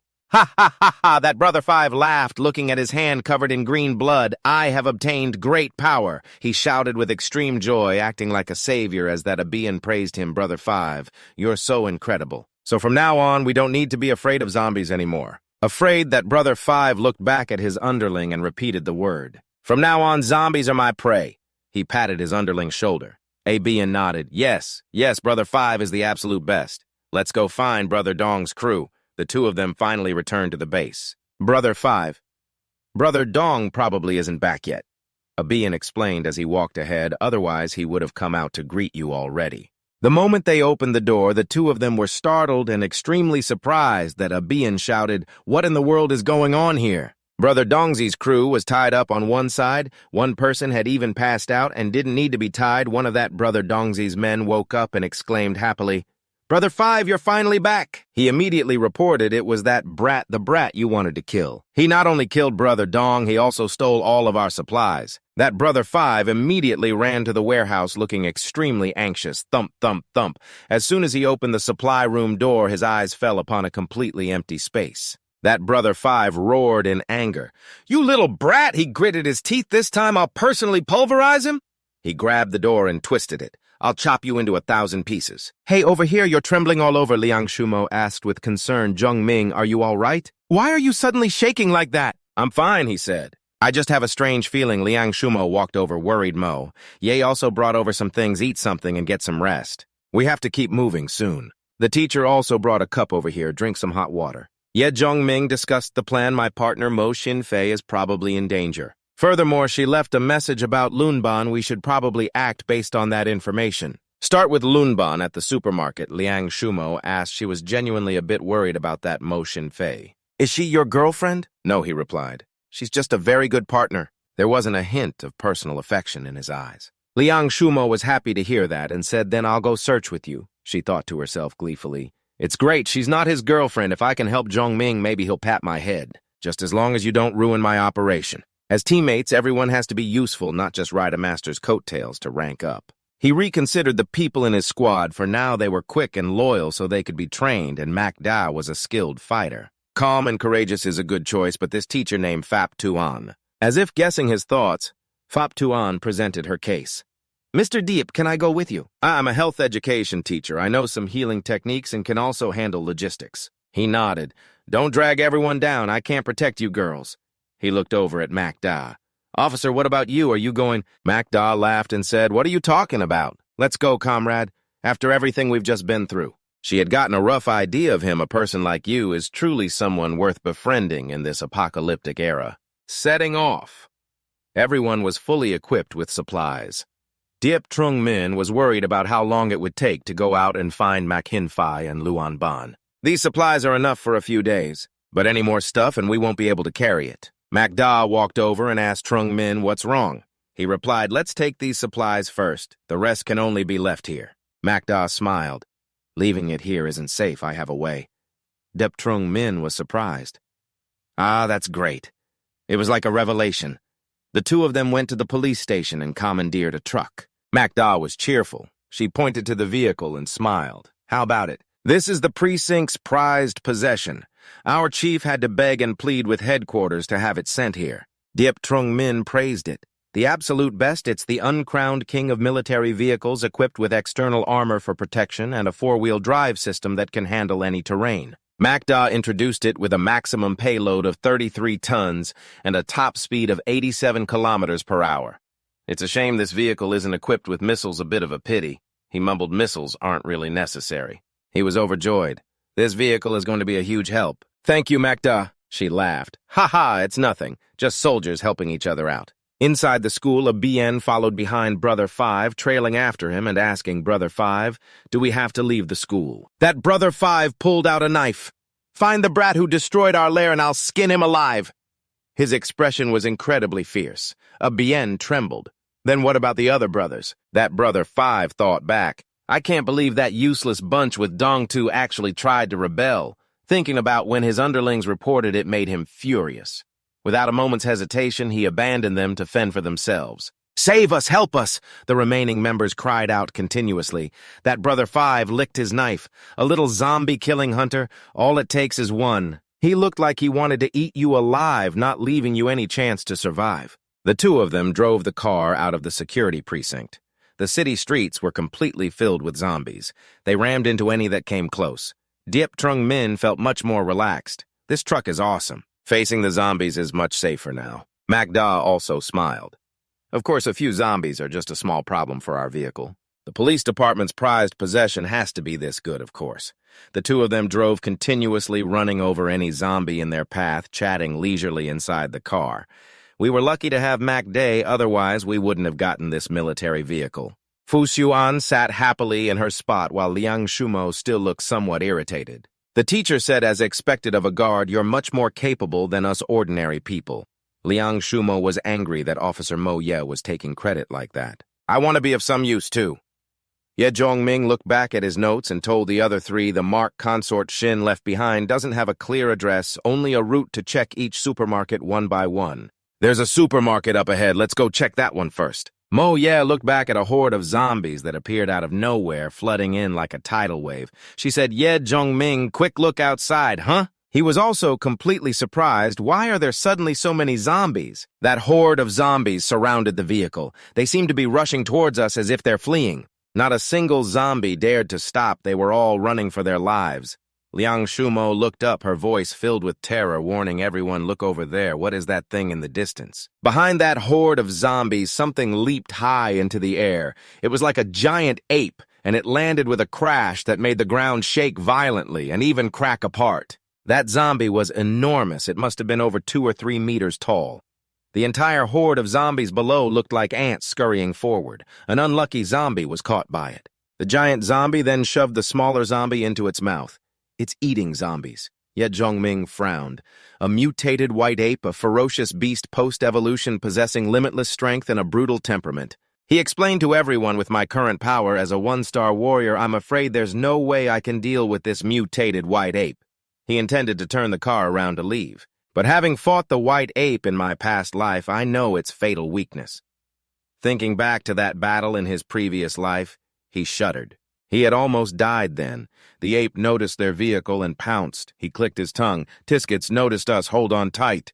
He decided to evade the mutated ape zombie for now. Whoosh! The car shot backwards as the zombie lunged, but there was a pillar behind it. The vehicle crashed into the pillar and was stuck. Ye Zhongming frowned and cursed. We've crashed into the roadside. Damn it, that zombie is already here. It leaped its powerful jump, cracking the pavement. It charged the vehicle without a moment's hesitation. From this angle, it was as large as the car itself, and then it smashed down. A normal car would have been crushed to pieces.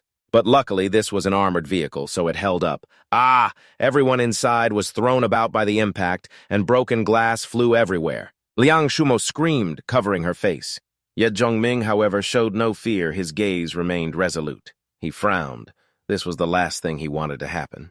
The windshield was shattered. The ape, its eyes bloodshot, peered inside the vehicle. Ye Zhongming wrenched the steering wheel, trying to throw the ape off. The car lurched wildly for a moment, but he couldn't shake it off. This mutated zombie ape, it clung tightly to the vehicle no matter what he tried. Ye Zhongming said in frustration, this thing is hard to shake off. Mo Ye, you drive, Mo. Ye was startled, huh? Are you planning on going out there to fight that mutated zombie ape? He unlocked the door and jumped out, confronting the mutated zombie ape still clinging to the roof. Before the zombie could even react, he leaped forward. He kicked it in the mouth. Thwack, thwack! His hands gripped the roof of the car to keep from flying off. Thwack the zombie was knocked sideways, the pain forcing its eyes shut, but it recovered quickly. It wrapped its tail around Ye Zhongming's leg. He was taken by surprise as its tail coiled tightly around his leg, immobilizing him. He thought to himself, this is not good. Looks like there's no escaping this time. The mutated zombie ape yanked him out of the vehicle with it. Swoosh. Diep Trung Min was powerless to resist. Thud. As it landed, his entire body was slammed onto the ground. Screech. The truck slammed on its brakes the moment they realized he'd been thrown out with the zombie ape. Mac Da called out anxiously to Diep Trung Min, but he was still completely dazed from the impact. Ha! Ha! Thump, thump, thump, thump. The mutated zombie seemed completely unharmed. It slowly rose from the dust cloud and advanced toward him. However, its mask had been partially shattered by his kick, revealing its shaggy muzzle. Grrr! The zombie ape grinned as if celebrating its victory. Its instincts told it that the enemy before it was helpless. The zombie ape let out a roar, roar! Then it pounded its chest, thump, thump, as if performing a victory march. But it was wrong. What kind of main character dies that easily, thump, thump? After finishing its victory march, it slammed its fist down where Diep Trung Min lay with enough force for a one-hit kill. Its two eyes were blood red, pew, pew, pew. Just as it was about to strike, gunshots rang out. The zombie ape immediately used its arm to shield itself. It looked over to where the shots came from, falling silent. It was Mac Da. She had just saved Diep Trung Min from certain doom. She opened the truck door, firing her gun to draw the mutated zombie's attention. Grr, grr! The ape was furious. It roared its maw, gaping wide as drool poured out its eyes filled with savage fury. It charged toward the truck where Mac Da was firing from, no matter how many shots she fired. This mutated zombie dodged every single one whiz-whiz. Not a single bullet landed. They all missed. This mutated zombie was unbelievably powerful. Then it was right in front of Mac Da. It raised its fist and slammed it into the truck. The metal door caved in. Mac Da leaped out of the vehicle just before it hit her gun still held tight. The people inside the truck were screaming non-stop. Luong Somo watched in terror. It's chasing Mac Da now. Teacher Fat was terrified as well. She had never seen a zombie this massive before. She was incredibly worried for Mac Da and the others. And for Diep Trung Min, too. Outside, thunderous noises echoed. The two of them, the zombie ape and Mac Da, were in a game of chase around the truck. Grr, grr, grr, bang, bang, bang, bang. She kept firing her gun, and it seemed to be working. The zombie didn't dare face the weapon directly. Mac Da used the chance to run circles around it. It got shot in the chest and roared, ah! It looked absolutely furious. Ever since it turned into a zombie, it had never been humiliated like this. Not only had it failed to catch its prey, but it was also being shot at and forced to run in circles. It aimed both its hands at Mac Da, taking a stance. She backed away in fear, unsure of what to do. Just as the mutated zombie ape was about to strike, Mac Da instantly dove under the truck. She was terrified. I'm done for. It's enraged now. Thump, thump. If I can't dodge this, I'm definitely dead. Grr! The mutated ape roared in frustration because it couldn't catch Mac Da. It lunged and missed. Grr. Grr, grr. It let out furious growls, pounding its chest thunderously. Then it jumped onto the truck as if trying to lift it. Luong So Mo and Teacher Fat screamed from inside the truck. Ah, this is bad. Luong. So Mo instantly realized it was about to flip the truck. Miss Fat thud. Miss Fat was thrown from the vehicle after a terrifying jolt from the ape. That mutated zombie? The zombie seemed to notice Miss Fat. It stopped what it was doing to the truck and reached for her as if it wanted to eat her alive. Swoosh. But its lunge missed as Miss Fat quickly fell to the ground. Dodging its attack, but her back wasn't so lucky. Miss Fat's back was raked by the mutated zombie ape's claws, drawing blood. She cried out in pain. Ugh, blood splattered everywhere. She had no strength left to stand. Grr! The zombie saw this and was about to leave, but then it looked back at her. Luong So Mo was also terrified. No, no. She panicked at the sight before her, just as the mutated zombie ape was about to roar and claim its victory. Splat! Then someone whistled from behind. It was Ye Jong Ming, and his dog, Earth Sovereign, was back on its feet. Woof, grr, woof, woof, woof, Earth Sovereign barked relentlessly. It lunged at the mutated ape, despite knowing that the ape was a much higher level and far larger than itself. The mutated zombie ape roared in response. Rah! Then it swung its fist at Earth Sovereign, who dodged the zombie ape's swat. Then it agilely leaped onto the ape's shoulder without a single moment of hesitation. Roar. Once it was up, it continued to bark threateningly, woof woof grr, just as it was about to bite the mutated zombie ape. But the zombie ape swatted its hand and Earth Sovereign was knocked off in an instant. Grrr! The dog and the beast kept tangling with each other like this. Whenever the zombie ape tried to get away, Earth Sovereign would just leap to another spot and bite. The zombie ape seemed to have no way to deal with it. Thump thump, Ye Zhongming seized the opportunity his dog was creating. He ran over to the others. Mo Ye, the gun! He lunged forward, seizing the moment as Mo Ye threw the gun over to him. Then she called his name, Zhongming Thwip. He caught the gun. Holding the weapon in his hands, his confidence surged. He used his artisan skill. Artisan skill activate homogeneous reinforcement technique, GR. The zombie ape was losing its patience. It roared just as it was about to grab Earth Sovereign. But Earth Sovereign immediately leaped away, dodging the ape's grasp. What's more, it lunged forward, trying to bite the ape's finger, grrr, ow, but it got swatted by the ape. In a panic, Earth Sovereign was sent flying. Thud, thud. It landed more than 10 meters away. That one blow seemed incredibly painful for it. Then the zombie ape stood up, glaring at Earth Sovereign with pure rage. It panted heavily. Humph, humph. Then it raised both hands, intending to finish this dog off. Then a voice called out, "Hey, ugly white fur!" It looked over at Ye Zhongming. "This human can't even beat me, and he dares call me ugly white fur. Your whole family has white fur." He raised his gun and aimed. "Your weak point." Ye Zhongming frowned. This was his chance to strike back. "It's exposed, right here." He fired at the bone on the ape's back. It couldn't dodge in time and let out a pained shriek. Its eyes went wide before it collapsed. Thud, thud. Its massive weight was enough to crack the pavement. Ye Zhongming sighed softly. The excessive mutation and enhancement of its body left its spine exposed. That spinal column was its fatal weakness.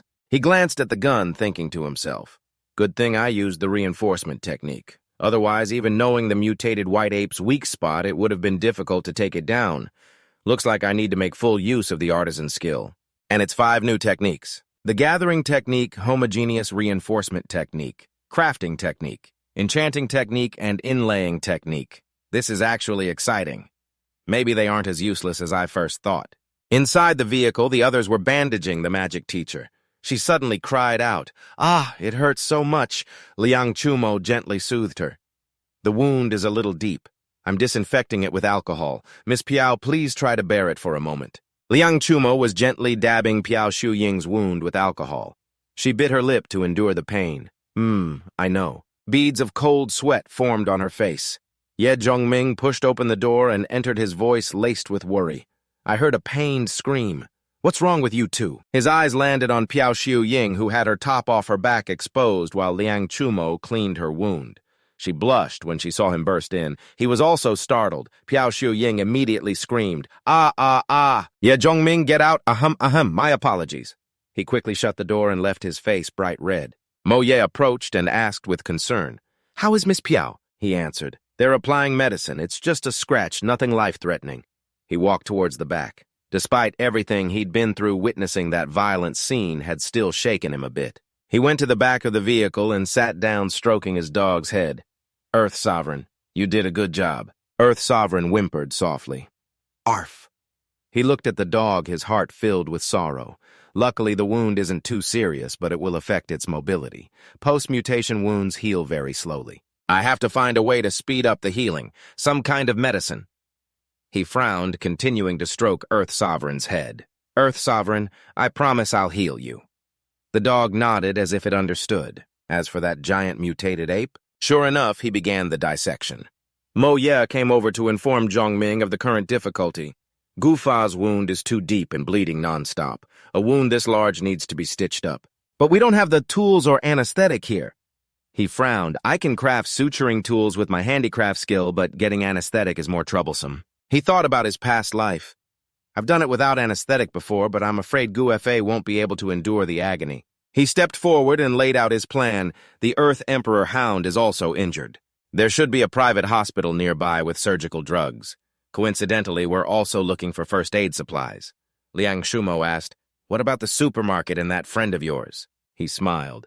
"Mo Qingfei is very smart. I believe she'll be able to stay alive, so don't worry too much." He thought of the past. Besides, she's a future 9-star powerhouse. She probably doesn't need protection. He smiled. I believe she won't die so easily here. Mo-Ye voiced her thoughts. But it's better to be safe than sorry. We can split into 2 groups. You take Gu-Fa to find medicine. I'll go to the nearby supermarket to scout it out. I'm only going to scout. I won't act rashly, so you can rest assured. He said worriedly, no. This road. There's no telling how many more mutated monsters there are. She seemed to want to stop Mo-Ye. But she said to him with great confidence, don't look down on me. I'm an officer. Then she threw a punch forward. Haven't you already seen what I'm capable of? You still don't trust me, Ye Zhongming said nothing, seeing Mo-Ye's unshakable determination. She even gave a thumbs up. Mo-Ye added, don't worry, a people's officer always keeps their word. Ye Zhongming finally gave in. He sighed with a smile. All right then, you be careful. As he walked off, he didn't forget to remind her, remember the roulette naturally attracts zombies. Any zombies in the area will unconsciously gather around it. Be careful. Yes, I understand. She nodded. He thought of his past life. I was betrayed by my comrades before. I hope this time is different. Meanwhile, 2 people were pedaling furiously on a bike. Escaping from a horde of zombies was a Bean carrying the large Brother 5 on his back. He said cheerfully, a Bean pedal faster. The stronger the wind, the wilder my heart gets. A Bean asked, Brother, where are we going? He didn't reply, just pointed forward. Your Brother 5 is a master strategist right now. That brat is definitely looking for something. Which means he will definitely have to go to those places. He was half right. That Brother 5 thought of him and smirked, his eyes glinting dangerously. I know where that rotten brat is headed. A Bean asked, Brother, where are we going? He was already panting from pedaling so hard. That Brother 5 laughed. The supplies they stole from me won't last more than a few days. They'll definitely go to a supermarket for more. He was right, but they weren't looking for supplies. They were looking for a comrade. That Brother 5 laid out his theory. A supermarket has everything a survivor needs to live. Hearing that, a Bean pedaled with renewed effort. You're so smart. Why didn't I think of that? That Brother 5 pointed ahead. Pedal faster. The biggest supermarket in this area is just up ahead. Keihua Supermarket. They will definitely come here. The 2 of them arrived at the supermarket, leaving the bike behind. That Brother 5 said this is the place. It was truly the apocalypse. The supermarket was completely empty. That Bean said, Brother, we should be careful. I'm afraid there are zombies here too. 5th Brother, you scout ahead, zombies. It's their lucky day if old 5th here doesn't kill them. Why would I be scared? That Bean trembled as he looked around. It seems this place has been picked clean. The shelves were all empty. That old 5th guy got angry. Damn it, it's been picked cleaner than I thought. 1 packet of noodles had fallen. Bean was happy there's still noodles. He bent down to the ground, intending to pick the packet up, but on the shelf above was 1 mutated zombie, its eyes glowing red as it looked down at the 2 people. Bean was terrified when he saw it, and Old 5th was also extremely surprised, not expecting to encounter a zombie here. That zombie shrieked, shaking its head. 2 cracking sounds rang out, and then it jumped down. The zombie looked more like an animal than a normal zombie anymore. That Bean screamed in fear. 5th Brother got into a defensive stance, ready to fight the zombie. The zombie turned its head to look back at Bean, and Old 5th was extremely surprised. Then it slowly left, not fighting the 2 people, avoiding a confrontation. A surprised Bean asked, why didn't it bite us? The guy 5th Brother was also stunned. He explained it seems to be looking for something. Let's follow it and see. So the 2 people tailed the zombie. Bean, carrying a heavy shovel, ran after it without a word. Clank, clank, clank. 5th Brother stopped in front of Bean, who was already trembling behind him. 5th Brother whispered, what's that strange sound? Unexpectedly, what appeared before him was a horde of zombies being drawn in by some kind of machine. Zombie after zombie rushed towards the machine, grabbing at a piece of cloth. 1 zombie opened its mouth wide before the cloth. Terrified, Bean cried and said to his big brother, we've hit a nest run. But 5th Brother lingered, examining what was in front of him. He laughed. Run for what we've hit the jackpot. His heart pounded with indescribable excitement. Thump, thump. Meanwhile, Mo-Ye ran over. Gun in hand, Mo-Ye scouted the area. As a guard, she was very familiar with this route. Up ahead to the right was a supermarket. I'll go check it out for now. She slowed to a walk, no longer running. It was a small supermarket, and Mo-Ye went inside to investigate. Luckily, there were still some usable supplies inside. Buzz, buzz. Over here, 1 dead zombie lay in a corner, swarmed by flies. That afternoon, after clearing out the supermarket, Mo Ye still looked around to see if she had missed anything. There really was nothing left. She sighed. She had searched these supermarkets thoroughly, but there was no Lunpan. Ye Jongming had once said that the Lunpan naturally attracted zombies. There are no zombies here, so it seems it's not in this supermarket either. Then she thought of the last supermarket. It seems the only option left is to go to Keihua Supermarket, the largest one in this area. I wonder how that Ye Jongming is doing. Meanwhile, he was driving at full speed, looking for a private hospital. Liang Shumo told him Miss Fa's condition was not good. It seems she's passed out. He drove as fast as he could, telling her, hang on a little longer. We're almost there. Screech. The car with the two of them stopped in front of a private hospital. He jumped out of the car. Hang on a little longer, I'll be right back. She watched his figure as he rushed off. Liang Shumo couldn't help but feel worried. Meanwhile, Miss F.A. was half-conscious, slowly. It hurts so much. Liang Shumo looked at her with concern. Miss F.A., she touched F.A. Shu's wound. She discovered something. She looked at her hand in fear. Blood, the blood won't stop flowing at all. Yet Zhongming ran. In her heart, Shumo prayed, Zhongming, you have to come back quickly. I'm afraid Miss F.A. can't hold on for much longer. Yet Zhongming ran inside the hospital. He quickly determined the necessary supplies were in the pharmacy and the operating room. He kept running, searching for the pharmacy and the operating room at top speed. Whoosh! Something swung past Ye Zhongming. He dodged to the side defensively. When he opened his eyes, thump, thump. A massive giant tail was thrashing before him. It was one mutated crocodile. He cursed another mutated zombie. Is this ever gonna end? Damn it, my luck can't be this bad. That creature with bones sprouting from its body slowly advanced towards him. Ye Zhongming backed away, looking for a chance to counterattack. He felt uneasy. This isn't good, he thought to himself. Why is there a crocodile here? Unlike other mutated creatures like the mutated earthworm and the white ape, the mutated crocodile was far more powerful. During the M years of the apocalypse, humanity discovered that it was not native to Earth. Instead, it was one of the alien creatures that arrived on Earth with the apocalypse. These alien creatures had a unified name, guardian beasts. And often places with many guardian beasts would have some special material rewards, but he didn't need that right now. He silently sized it up. This crocodile looks like a level 2 guardian beast, but with my current strength, I'm afraid I can't even handle a regular level 2 monster. Luckily, I still have my skills. Thinking of the knowledge from his past life, he felt a sense of relief. It was a good thing he had relentlessly studied all kinds of monsters in his past life. It's finally proving useful now. Ye Zhongming ran to another area, returning to the car. Seeing him come back, Liang Chumo hurriedly asked Zhongming, did you get the medicine? He didn't answer, rushing straight past her. Liang Chumo was utterly confused. What's happening? He rushed to the back of the car, opened his supply crate, and took something out. Ye Zhongming exclaimed joyfully, found it. Liang Chumo asked doubtfully, why are you grabbing a weapon? Is there a monster in there? Carrying a bow and crossbow, he left, instructing Chumo. Yeah, I can handle it. You take good care of F.A. Shu. I'll make this quick. He then stepped back into the hospital. He muttered, I hope I can find enough of the other things I need inside the hospital. Liang Chumo kept her eyes glued on him, her heart filled with curiosity. What is he planning to do? But since he said he could handle it, it must not be life-threatening.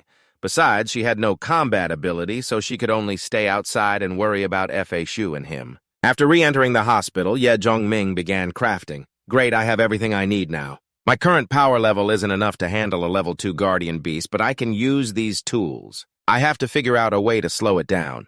Write the homogeneous reinforcement technique in my crafting skill. I can enhance the piercing power of both the crossbow and the arrows, but I need to manage the amount of materials. During the reinforcement process, he muttered, my crafting skill is only at the elementary level. To use the homogeneous reinforcement technique, I need to use identical base materials in the right quantities. The reinforced bullets I used on the white ape were made by fusing 8 bullets together, which doubled their power. Then he started working on the crossbow. This skill can not only change the state of matter, but it can also miraculously improve its quality and durability.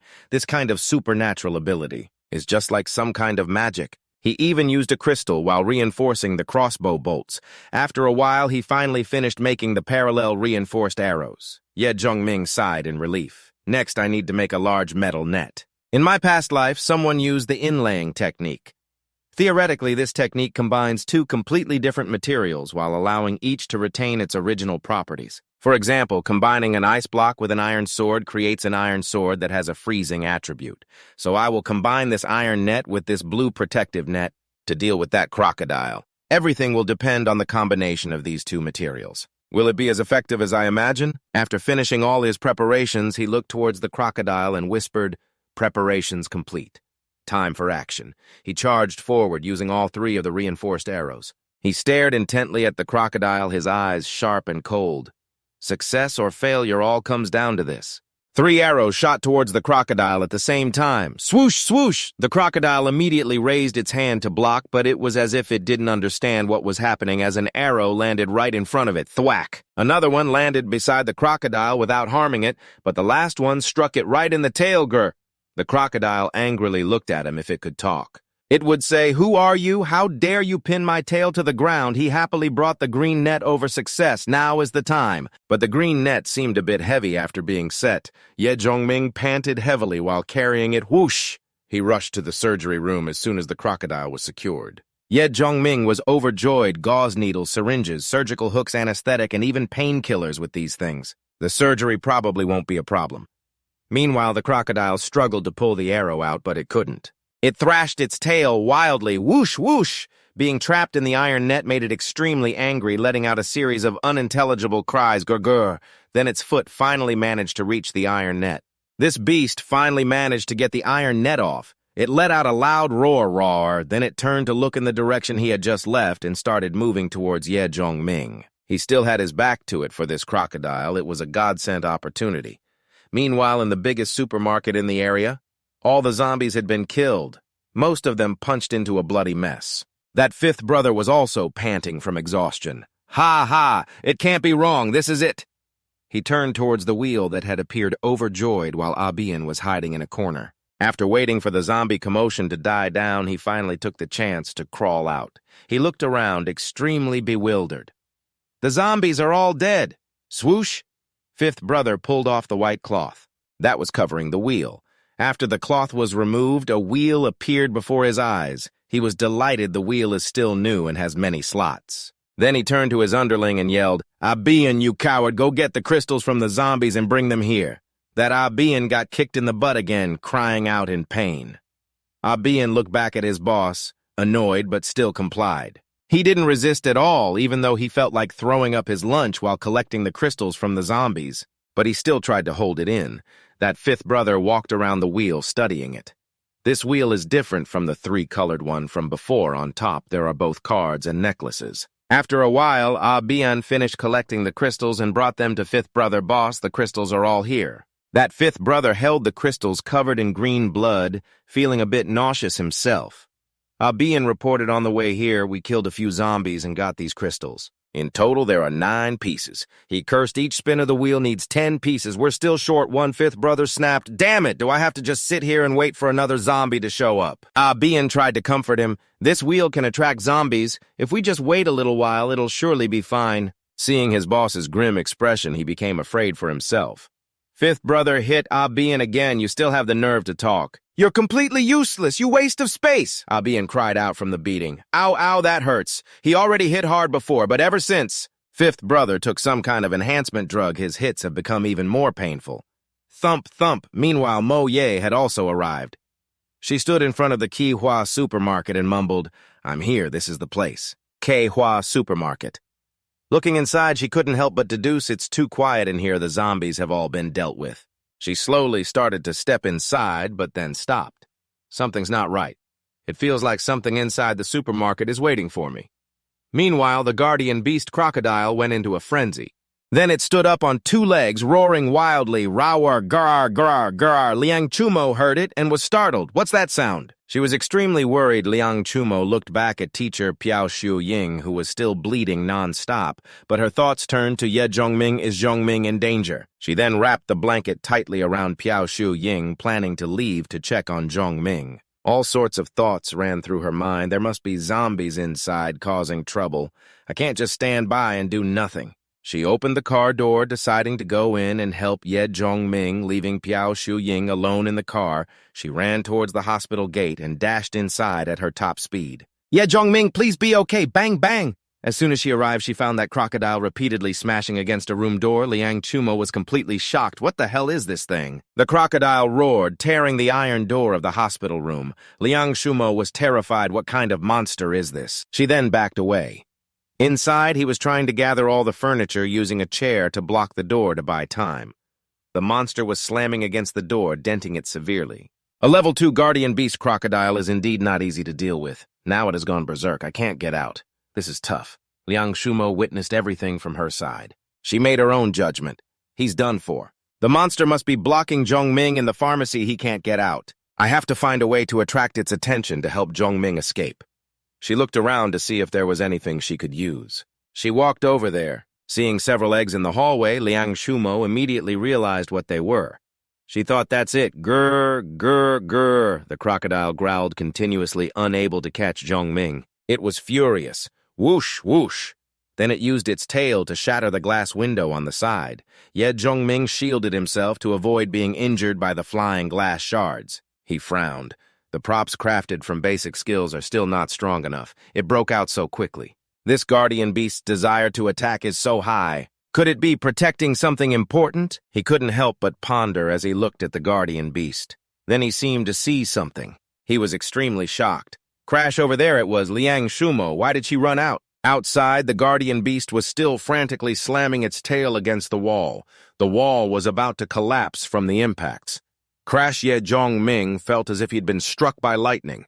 Liang Chumo, why did this foolish girl come in here? Is she just here to cause more trouble for me? He was so angry he cursed his teammate in his mind. Aren't you afraid of dying? Why did you come over here? Crash. The guardian beast's tail finally broke through. Ye Zhongming dived into the pharmacy, ducking and clutching his arm, cursing, damn it. He peeked outside to observe, not forgetting to curse the guardian beast that had sensed him. It immediately slammed into the opening, sticking its head where Ye Zhongming was. This time, without help, his life would be hard to save. The mutated crocodile was still clinging to the wall. It tried to dig its way through to eliminate him. On her side, Liang Chumo stood still, thinking of a plan. She encouraged herself, cheer up, Liang Chumo, don't be afraid, think of something. Meanwhile, the guardian beast had almost dug through to him just a little bit more. She clenched her fists, her face determined. It's always Ye Zhongming who acts. This time it's my turn to be useful. I'll risk it! She rushed towards the eggs, planning her epic rescue from this monstrous mess. She yelled, look at this. The guardian beast heard the noise and looked behind to see who was tired of living and dared to provoke it. Whoosh! But as soon as it saw her next to the pile of eggs, it scrambled towards her without hesitation. The sound of its footsteps thundered across the ground. Foolish. From his side, Ye Zhongming watched what Liang Chumo was doing. Is she just handing herself over? Ye Zhongming saw his chance when the guardian beast left. He immediately jumped out of the pharmacy. Whoosh! He ran over, shouting, Liang Chumo, run! He felt a pang of panic for Liang Chumo as he saw the guardian beast charging at her and yelled loudly, Liang Chumo! Facing the enormous beast, she wasn't panicked at all. She stood her ground, unafraid of its presence. The guardian beast was about to pounce with its claws, intending to kill her without mercy. But just as it was about to lunge, Liang Chumo turned to the eggs. She intended to push them away. The guardian beast saw its eggs being pushed and froze. This human dared to use my children as bait, but its young were more important, especially seeing the eggs tumbling away. It suddenly flicked the 3 eggs, sending each one in a different direction. It was furious but helpless. Which egg should it go after now? The guardian beast immediately chased after them in a panic. Over here, Luang So Mo breathed a sigh of relief. It's finally gone. Her judgment was spot on. If it weren't for those eggs, I'm afraid she and Diep Trung Min would both have met their end here. The moment the crocodile caught one of its eggs, it breathed a sigh of relief because these eggs break easily. Diep Trung Min couldn't help but be surprised as he watched the scene unfold. Those are crocodile eggs. She's diverting its attention. He couldn't help but admire Luang So Mo as he saw the guardian beast leave. She immediately ran out of that mess, but she wasn't watching where she was going and tripped over a rock. Luang So Mo lost her balance and fell just when she thought she was about to faceplant. But a hand pulled her up. It was Diep Trung Min. He called her an idiot. She was getting yelled at before she even got a thank you. And yet, she wasn't upset at all. She said cheerfully, Trung Min, let's run. Then he grabbed her hand and they ran out of the private hospital together. Very quickly, the two of them ran out of the hospital gates. Diep Trung Min kept pulling her hand, never looking back. Luong Somo glanced behind to see if the guardian beast was following them. She breathed a sigh of relief.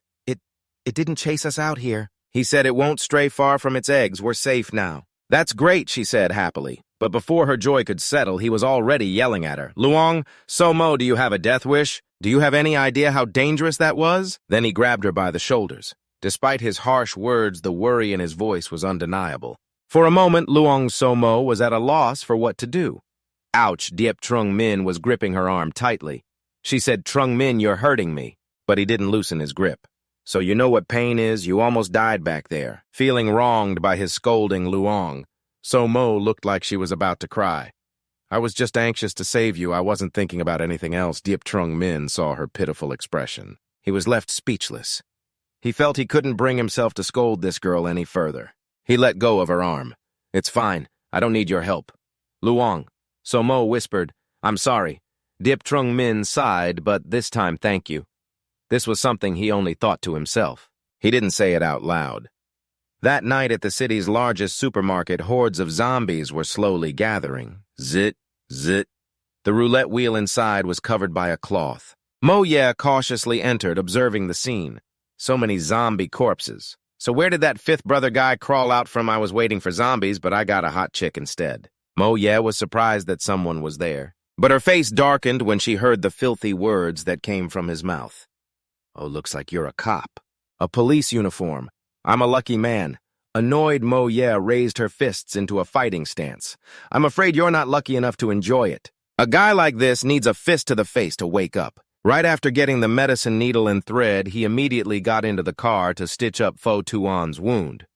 Pho Tuan was suffering from her injury and severe blood loss, so she had fallen into a high fever, her face flushed red. After he finished stitching, he told her that it would hurt again once the numbness wore off. Pho Tuan said softly, it's going to leave an ugly scar, isn't it? Whether it's on their face or not, girls always cherish their bodies the most. Diep Trung Min replied, you're lucky just to be alive. As if comforting her, he said, the stitching is done, now get some rest. Pho Tuan softly said thank you. When Luong Somo saw him get out of the car, she immediately came over to ask, how is she? Diep Trung Min nodded and reported she's fine. She'll be okay with a little rest. Grumble, grumble, grumble, it was already afternoon. Luong Somo's stomachs let out a series of loud growls. Diep Trung Min was startled and turned to look, your stomach's growling. Luong Somo scratched her ear, smiling and sticking her tongue out playfully. He laughed, it's only natural to be hungry by now. He told her, let's grab a bite to eat and then we'll go meet up with Mo Ye. Thud, thud, thud. Meanwhile, Mo Ye was fighting with the guy called Fifth Brother. He threw punch after punch and she dodged every one. He attacked with all his strength, getting more ferocious and excited with every punch, his muscles bulging as he attacked. Mo Ye couldn't dodge anymore. She raised her arms to guard her face, but the punch seemed too powerful for a normal person like her. She couldn't block the force of that punch. She was sent flying backward. The guy immediately chased after her as if trying to knock her unconscious. Mo Ye felt for something behind her. She picked it up and threw the piece of brick at Fifth Brother, then somersaulted away. Whack! He stopped chasing her, and instead brushed the brick dust from his shoulder. He then looked at her as if he wanted to eat her alive, smiling despicably. Pretty strong, huh? I like it. He finally decided to go for the last hit, raising his fist to finish Mo Ye off with this punch. So painful she was hit with a staggering blow, screaming inwardly, how is this guy so strong? That Fifth Brother laughed and raised his fist again as if he never tired, his strength always surging. He tried to grab her shirt, but Mo Ye swatted his hand away, surprising him. What kind of fighting style is that? Clearly unresigned, he watched as she threw another punch right at his face. This one seemed to carry all her strength, knocking him back a few steps. Whoosh! But afterward, he seemed completely unharmed and grew even more frenzied, like a monster had been awakened. That Fifth Brother just rubbed his nose as if her punch was nothing more than a mosquito bite. Her full-powered punch didn't even leave a scratch on him. Then he turned and beckoned to her as if to say he could take anything she threw at him. He said insultingly, come on, show me what else you've got. Mo Ye was surprised. This guy can really take a punch, but it's clear he hasn't mutated. A sense of shock filled her heart, but she took her fighting stance again. If he wants a fight, he'll get one. That Fifth Brother burst into crazed laughter. Ha ha ha, so you're a martial artist, are you? How interesting. Whoosh, Mo Ye lunged forward, but with some hesitation in her heart. How can he not be tired at all after fighting for so long? Thwack! Her fist was caught easily in his hand. Mo Ye was alarmed. That guy laughed not bad. He continued like a master instructing a student. It's true that in the face of absolute power, these fighting techniques are weak. Just like a cat's scratch. Then he wrestled her to the ground, intending to throw her. Mo Ye pulled her leg back, intending to kick him, but he acted like a madman. The more you resist, the more I enjoy it. A being watching from the side silently praised her. This girl is such a good fighter. Brother Five already took the drug, so how can it still be a stalemate? Brother Five was kicked by her and had to let go to block with his hands. The two of them were like a cat and mouse. The roulette wheel was right there, yet he was still being held up like this. He glanced at the roulette wheel as an idea struck him. I have to help Brother Five deal with this enemy. If I can just draw the item, then I can become a Superman. I have to seize this chance, and then I won't have to fear anyone anymore. He steeled his resolve, clenching his two fists. He has really been beaten stupid. Now is the time. He ran towards the roulette wheel. Mo Ye was struck in the back by a being, and she cried out in pain. Ah! She cursed inwardly. How could I forget there was another one? Damn it, asterisk, whoosh, asterisk. Brother Five seized the opportunity to strike Mo Ye, landing a punch in her stomach, asterisk, thwack, asterisk. Mo Ye flew back in pain, crashing into some shelves. Asterisk, thud, asterisk, She lay sprawled on the ground, motionless. Mo Ye thought resentfully, so there were two of them. She looked up, her eyes blazing with fury. Brother Five growled, cursing at a being. Damn it, who the hell needed your help? You think I can't beat her, is that it? After taking this police-grade drug, I can take on 10 people.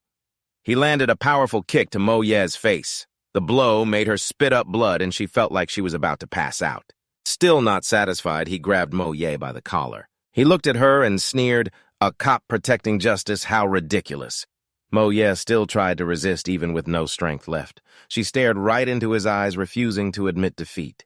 That Brother Five raised his fist again as if to land another blow. Heh heh! Fists are the only true justice!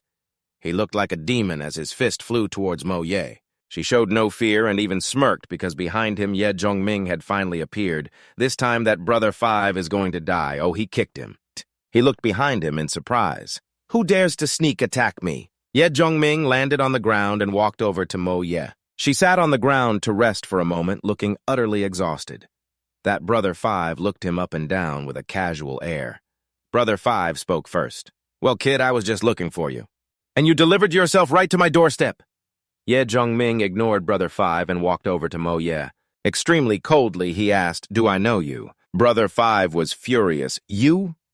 It was true the two of them didn't know each other at all.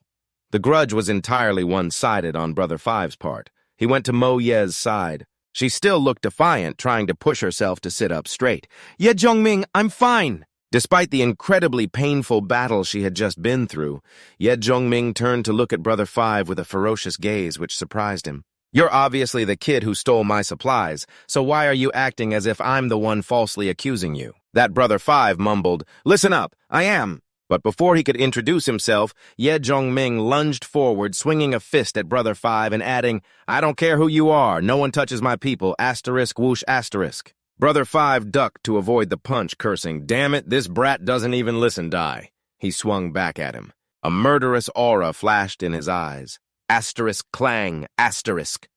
He blocked the man's hand and was inwardly surprised. That's not right. His strength and speed are equal to mine. He took the pill and became a one-star warrior. How can you stop his fist? He frowned. Still lucky, not too bad. But inwardly, he laughed. His attack form was a complete mess, yet Jongming looked down on that guy from the bottom of his heart. He dodged every single punch that guy threw. Whoosh! He kicked him in the waist, right as the guy tried to kick him. His arm deflected the guy's fist to the side. The kick landed painfully, making the man stagger as if he was about to fall backward. Damn it! He clutched his stomach and cursed, stumbling back while holding his waist. Ye Jongming provoked him. What did you really think you could fight me just because you took a pill? Come on, keep at it, you son of a beach! As if injected with a stimulant, he rushed forward with all his might, wanting to knock him out with this single blow. But it was not that easy. As soon as he threw the punch, he immediately ducked, dodging as fast as a rabbit. Then he took the opportunity to punch him in the waist, shattering his ribs. Ye Jongming smirked. A ruptured kidney does not feel good, does it? That fifth brother gritted his teeth filled with rage, but he fundamentally could not hit him. The martial arts level of the two was on a completely different plane. Like a provoked beast, he lunged forward. You stupid I am going to kill you, fifth brother roared. He immediately retreated, and when the man punched, he dodged to the right. The man could not land a single hit on him. Whoosh! Then he kicked again, and Ye Zhongming dodged again. Ye Zhongming dodged, and he attacked. The two fought back and forth, the sounds of thwacks echoing.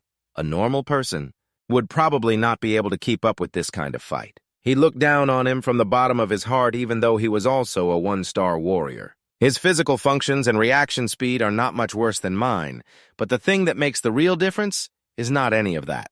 He parried fifth brother's arm as he punched, then grabbed his hand and pulled him forward. That fifth brother lost his balance and stumbled forward. Ye Zhongming seized the opportunity and raised his fist. It is my many years of life and death experience. His eyes were murderous. The powerful fist flew towards fifth brother. That guy's mouth fell open in fear. Pow, this punch landed right in his face. That fifth brother coughed up blood.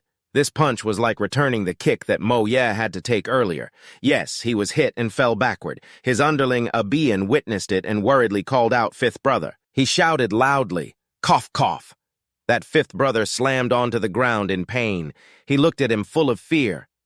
Who in the world are you? He never expected that by provoking him, he had messed with the wrong person. Now terrified, he started listing things: Special Forces assassin. This lowly one has eyes but could not see. I was blind to have messed with you. Please spare me. The cowardly fifth brother immediately begged for mercy. But if Ye Zhongming had lost, one could not imagine what he would have gone through. He walked towards him like a god of death.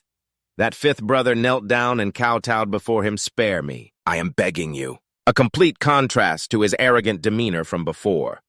If you let me live, I will be your slave without a single complaint. However, in his hand, he was taking out a folding knife. Just as Ye Zhongming turned away, he slowly got up his mouth, still begging for mercy, but his eyes looked like he wanted to hack him to death on the spot. Please spare me this one time. I will definitely change, turn over a new leaf, and repay your great kindness.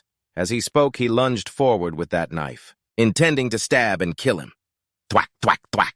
Just as the knife was about to reach Ye Zhongming, thwack, thwack, thwack, he turned around and grabbed the hand holding the knife. You actually managed to dodge that. With his other hand, he broke the man's bones. The knife in his hand also fell following his move. That fifth brother screamed in pain. My hand, thwack, thwack, thwack. He turned and gave him another punch, saying, I have seen plenty of people like you. Cough, cough.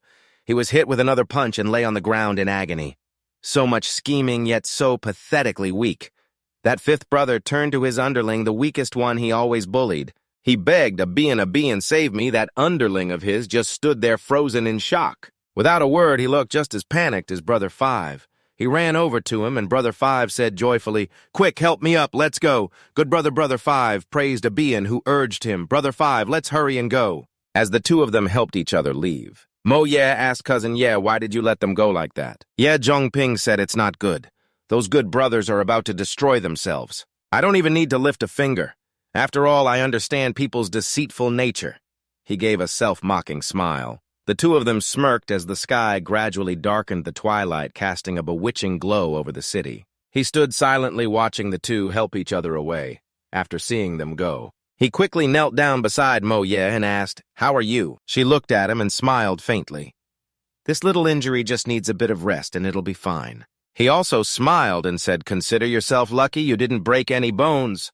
The mischievous girl winked and replied, These are the bones of a guard. How could they break so easily? He placed a hand on his knee and stood up all right then. It seems this place. He looked at the machine covered by a white cloth and said, Has the roulette that Mo Xinfei mentioned. Abian supported Brother Five as they walked in the faint evening sun, the two of them laughing and talking cheerfully. The big muscular guy looked at his underling and said with a laugh, Good brother, a friend in need is a friend indeed. From now on, we'll share the fortunes and the misfortunes together. The underling.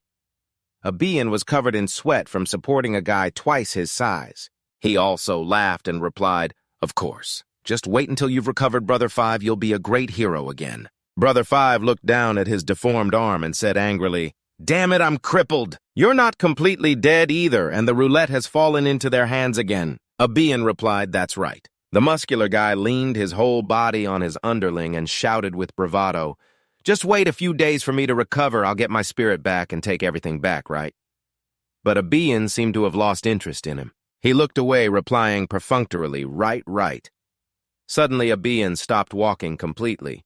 His expression turned cold as he said, "Brother 5. There's something I have to make clear."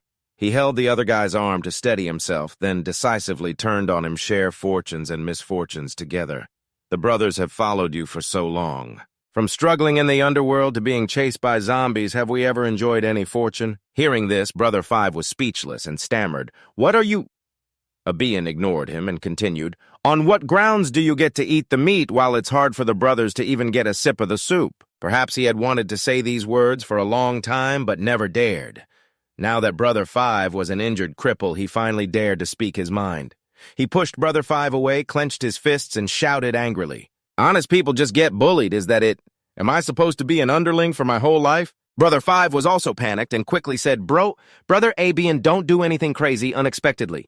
Abian grabbed Brother 5's injured arm, lifted it, and said menacingly, "You're a cripple now. Wouldn't the crystal be safer with me?" Brother 5 could only scream in pain.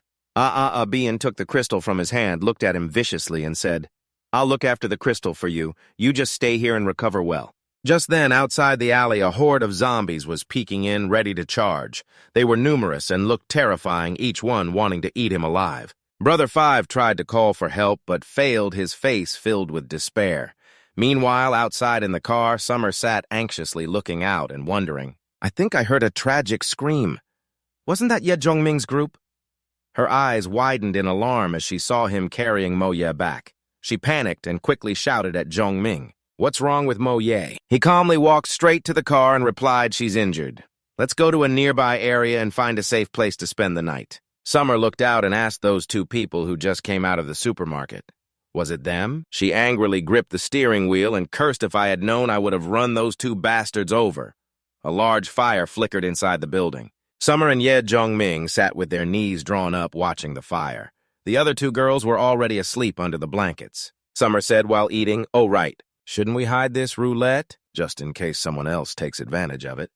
He also picked up a piece of food and replied, "The roulette's position can't be moved. After the secret of the roulette gets out, it will definitely be fought over." He put a piece of food in his mouth and continued speaking while chewing, "But we've already drawn our prizes. The basic useful items have all been redeemed." He looked at the pile of items on the ground, the enhancement potion, the immunity potion, and a silver circular shield necklace.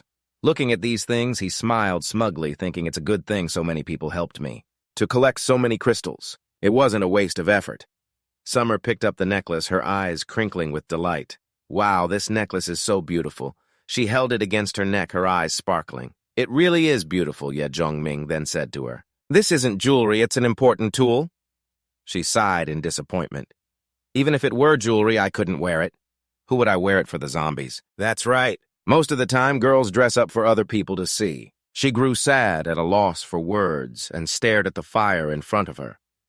In a sorrowful voice, she said, "The world we had before can never come back." Her words made all three girls sad.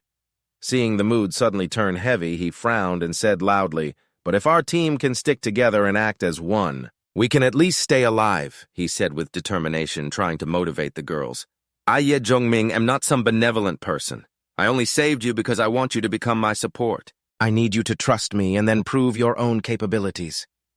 He took out a vial and held it up. "I will give you power. A power called the future," both Su Yin and Mo Ye exclaimed in unison. They looked at the vial in surprise and exclaimed the power of the future. He held up the green vial and explained, "This is called an enhancement potion. As you all know, it's one of the prizes. Drawn from the roulette. This potion can enhance a person's physical abilities, for example, muscle strength, speed, and even the body's immunity and metabolic power." Su Yin looked at him and asked, "So isn't that basically a superpower?" He replied, "It's not that exaggerated. Right now, what we've drawn from the roulette is a basic level enhancement potion. It can improve bodily functions by 20 to 30%. It's more than enough to deal with normal zombies. To put it simply, a person who drinks it will become stronger than normal." Summer said dejectedly, "Even with a 20% boost to my physical abilities, it's still not enough." He looked at her reassuringly. "The most potent thing about this potion is, after unlocking the latent potential you currently have and boosting it by 20%, don't underestimate your own strength." Mo Ye then turned to ask Ye Jongming, "Are you this strong because of this enhancement potion?" He replied, "What else?" With my natural physique, do you think I could be having this conversation with a police officer? She looked at him frowning seriously and continued, an enhancement potion can only strengthen bodily functions, not combat techniques and fighting experience, correct? Or not? Ye Zhongming. He knows too much about the apocalypse and he's stronger than a police officer. Who is he really? Sumo also glanced at him feeling tense and thinking, that's right. I had a strange feeling from the moment I met him. It's as if he has already completely adapted to this zombie world. The atmosphere between the four of them suddenly fell silent. After a moment, Moye spoke again. You don't happen to know the cause of the apocalypse, do you? Hearing the barrage of suspicious questions, he put a hand to his mouth, coughed lightly to compose himself, and said, ha ha ha. The information I know was told to me by Mo Qingfei. If you want to know more, you can find her. But in his heart, he thought, I can't let them know that I was reborn. It doesn't matter if they would believe me or not. This is my biggest secret. Sumo's eyes widened as she looked at him and exclaimed, oh, is that so? This Mo Qingfei must not be a simple person. Seeing how easily she believed him, he chuckled to himself, thinking, she actually bought it. So gullible. He held out the blue potion again. Su Yin looked at the vial, sweating and a little anxious, and asked, a potion with effects like this, are there any side effects? He replied, the usual side effect is excruciating pain. In a few cases, the cells will rapidly rupture, causing them to bleed from their 7 orifices and die. As soon as he finished speaking, Su Yin jumped up in alarm. Standing before him, she covered her mouth in terror and cried out, you could die. That's too dangerous. But he just looked at her calmly and replied, risk and reward always go hand in hand. He took out 2 vials, looked at the 2 girls before him, and spoke seriously. I won't force you. The 2 of you should think it over carefully before you choose. The 2 girls fell silent, unsure what to say. Finally, Moye put a hand on her knee, stood up, held out her hand to him, and said, give it to me. I want it. Yet Zhongming smirked at her humph as expected of you. He handed her the potion and said, let me give you a warning. The pain of this evolution is more than a normal person can bear. It's best to prepare yourself thoroughly. Drink it tomorrow. The girl just gave a soft hum of agreement. Nearby, Su Yin watched with a pale face, thinking to herself, I can't be the one who drags the team down. I can't always rely on Ye Zhongming to get me out of trouble. Even if it's dangerous, I have to try it. After psyching herself up, she spoke with determination. I want one too. He turned to look at her with a satisfied smile.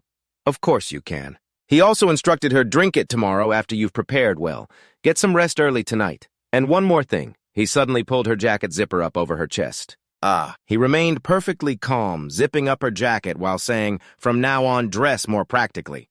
Revealing clothes aren't suited for combat. Blushing bright red, she quickly nodded. Oh, okay, I get it. Seeing the 2 of them chatting and laughing, Moye sat up annoyed. She snapped, could you 2 keep it down? I'm trying to sleep. He turned and said to everyone, all right, everyone, get some rest. I'll take watch.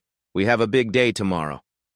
The night grew quiet, leaving only him on guard in the back of the truck, the dog sleeping soundly beside him. Suddenly, someone approached. He squinted, trying to see ahead, then quickly grabbed his knife and rushed forward, shouting, who's there? Just as he was about to strike, he was startled to realize it was So-Am. The girl broke out in a cold sweat and screamed, ah! His face darkened as he frowned and asked, why aren't you sleeping? What are you doing out here? The girl, looking sad, poked her 2 index fingers together and replied, I'm a little scared. He looked at her and asked, scared of what? Do you regret taking the medicine?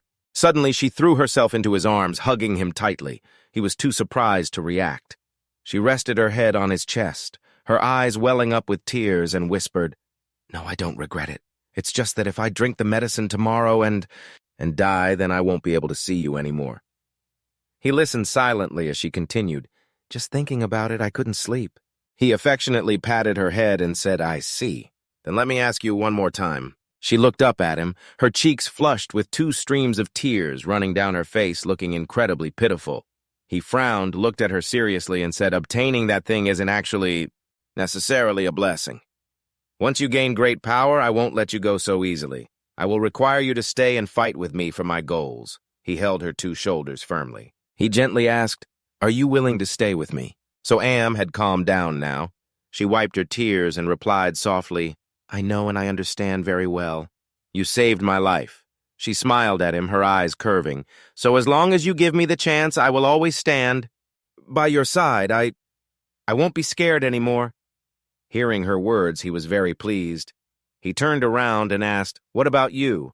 Behind the two of them, next to the truck, MacDa was standing with her arms crossed, having been there for who knows how long. She frowned and replied coldly, "Can you tell me what you plan to do next?" He looked straight at her and answered, "As expected, tomorrow we're going to that hospital. After that, we'll head to Pearl Lake in South City." She turned her face away, a guilty look on her face as she spoke. "I'm sorry, I might have to leave." He looked at her startled. So Am was also surprised and asked why. He glanced at her, thinking to himself, "What a shame. She has great potential." Although he didn't want her to go, he still replied, "All right. I agreed to give you that power and the promise still stands."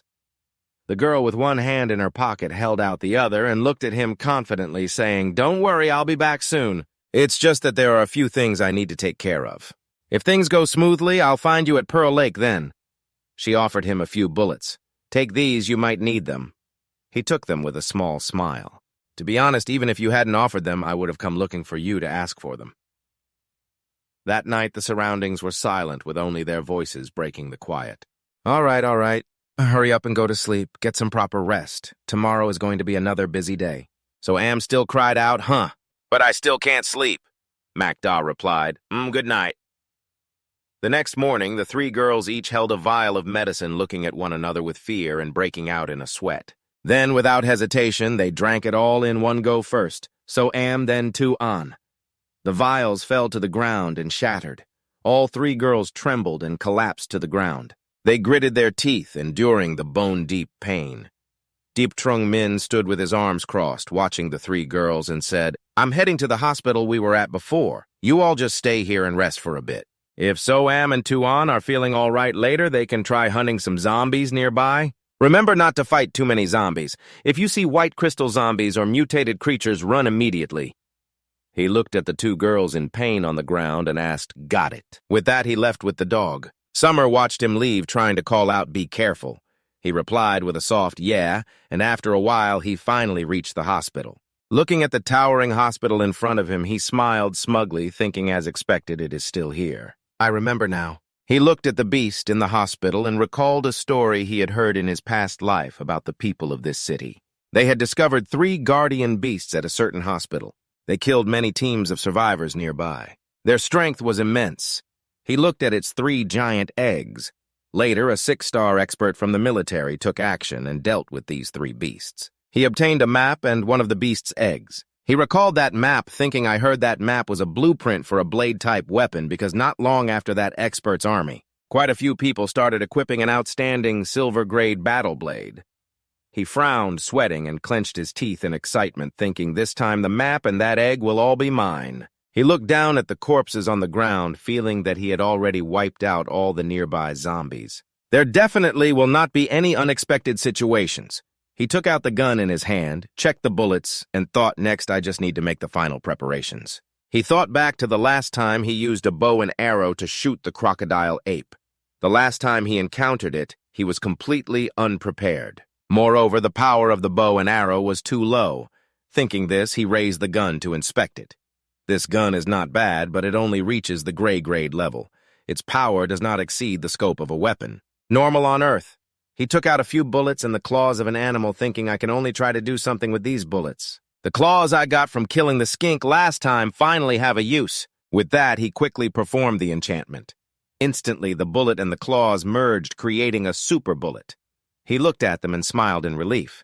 It is a success. A normal bullet enhanced by enchantment into an armor-piercing round. Its penetration and damage have been greatly increased.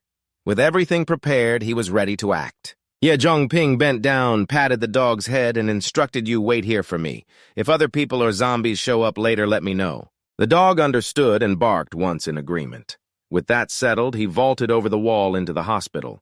The dog stood guard above, watching the crocodile monster, which wore a skull-shaped piece of armor. It vigilantly opened its eyes wide. It immediately shot up, looking around in confusion. When it saw his red coat fluttering in the wind, it became furious. It let out a growl, stood up on 2 legs, and charged like a mad bull. It let out a fierce roar, then leaped and pounced on the coat, sending it flying into the air. It immediately tilted its head back to watch. Ye Zhongping, hiding in a corner, saw it was distracted and immediately took out his gun to aim. He thought the crocodile ape gets extremely agitated when it sees that cloth. This piece of information was indeed correct. He fired a bullet at it. The bullet pierced right through its sturdy armor, drawing blood. He thought happily, bingo, it worked. The monster in pain turned to grab him. He nimbly jumped away to dodge. No wonder that turtle bird suddenly came after me last time. The crocodile suddenly transformed its body, swelling far beyond its original size. It shot forward like a sharp arrow aimed straight at him. Its ferocious aura was terrifying. But Ye Ming remained unusually calm.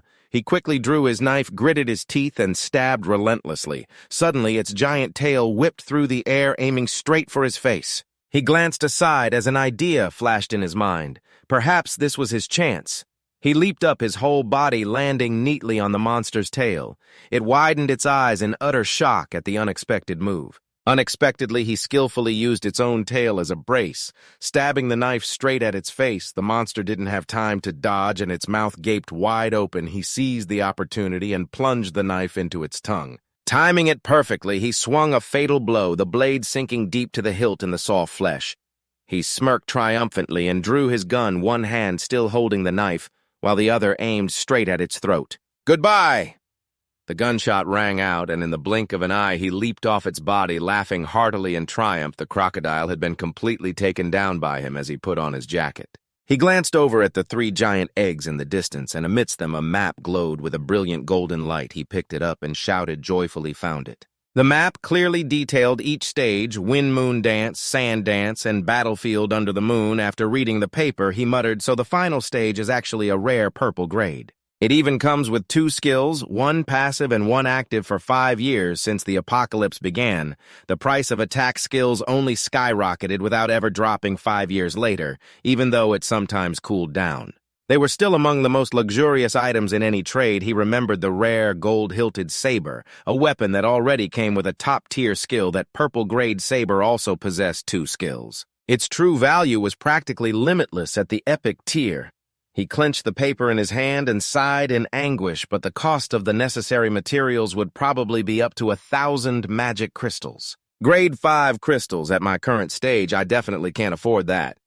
He clenched his fist, determined to figure out how to craft the first stage Wind Moon for now, as for the second stage Sand Dance. And Battlefield Under the Moon Stage 3 problems that can be solved with money are not problems at all for someone who has been reborn like me. What is there to fear? He put his 2 hands in his pockets. Looking at the 3 supergiant eggs, moreover, this thing is a treasure called a minor evolution potion.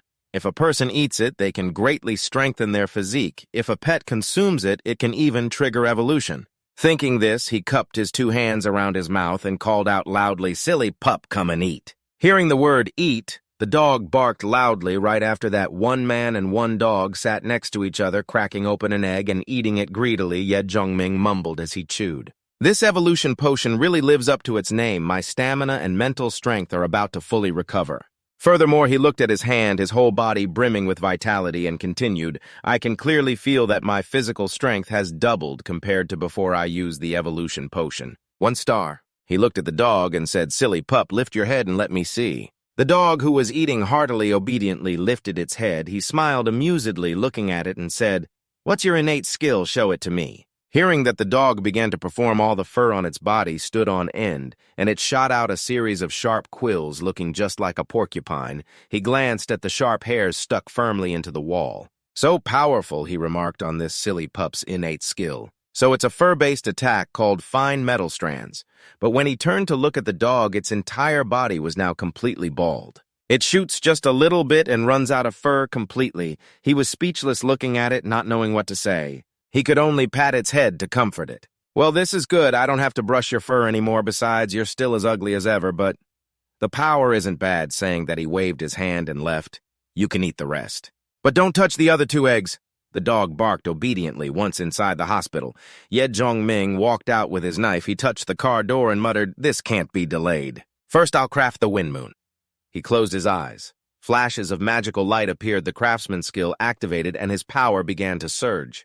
Holding the knife high, he watched the materials merge, thinking to himself, the claws and fangs of the armored crocodile plus 1 grade 2 magic crystal. Finally, the spot where he stood erupted. A blinding beam of light shot straight into the sky. The knife now looked completely different, brimming with power. He smiled. "It's a success." Then he swung his arm to test it. A nearby wooden post was instantly sliced in two. He exclaimed in surprise. It's so sharp. Looking at the clean, flawless cut on the post, he felt incredibly proud. There are still some materials left to craft more weapons for the Shamo people to enhance their strength.